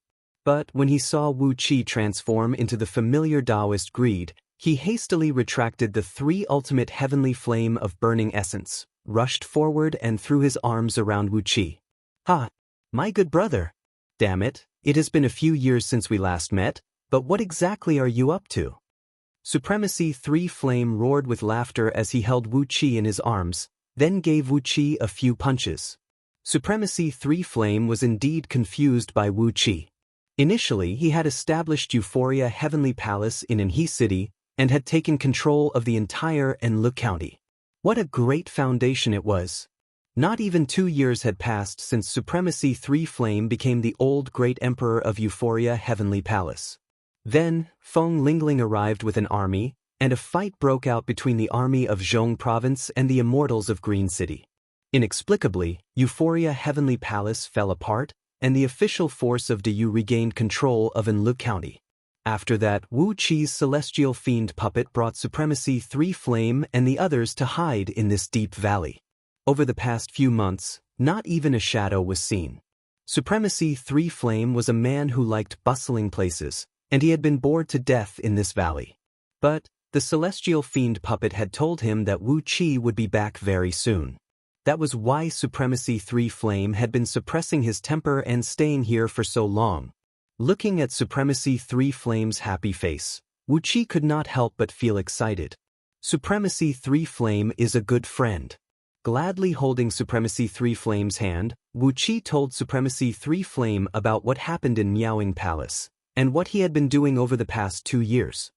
He especially told Supremacy 3 Flame that the purpose of his visit this time was to develop his own power in Enlu County.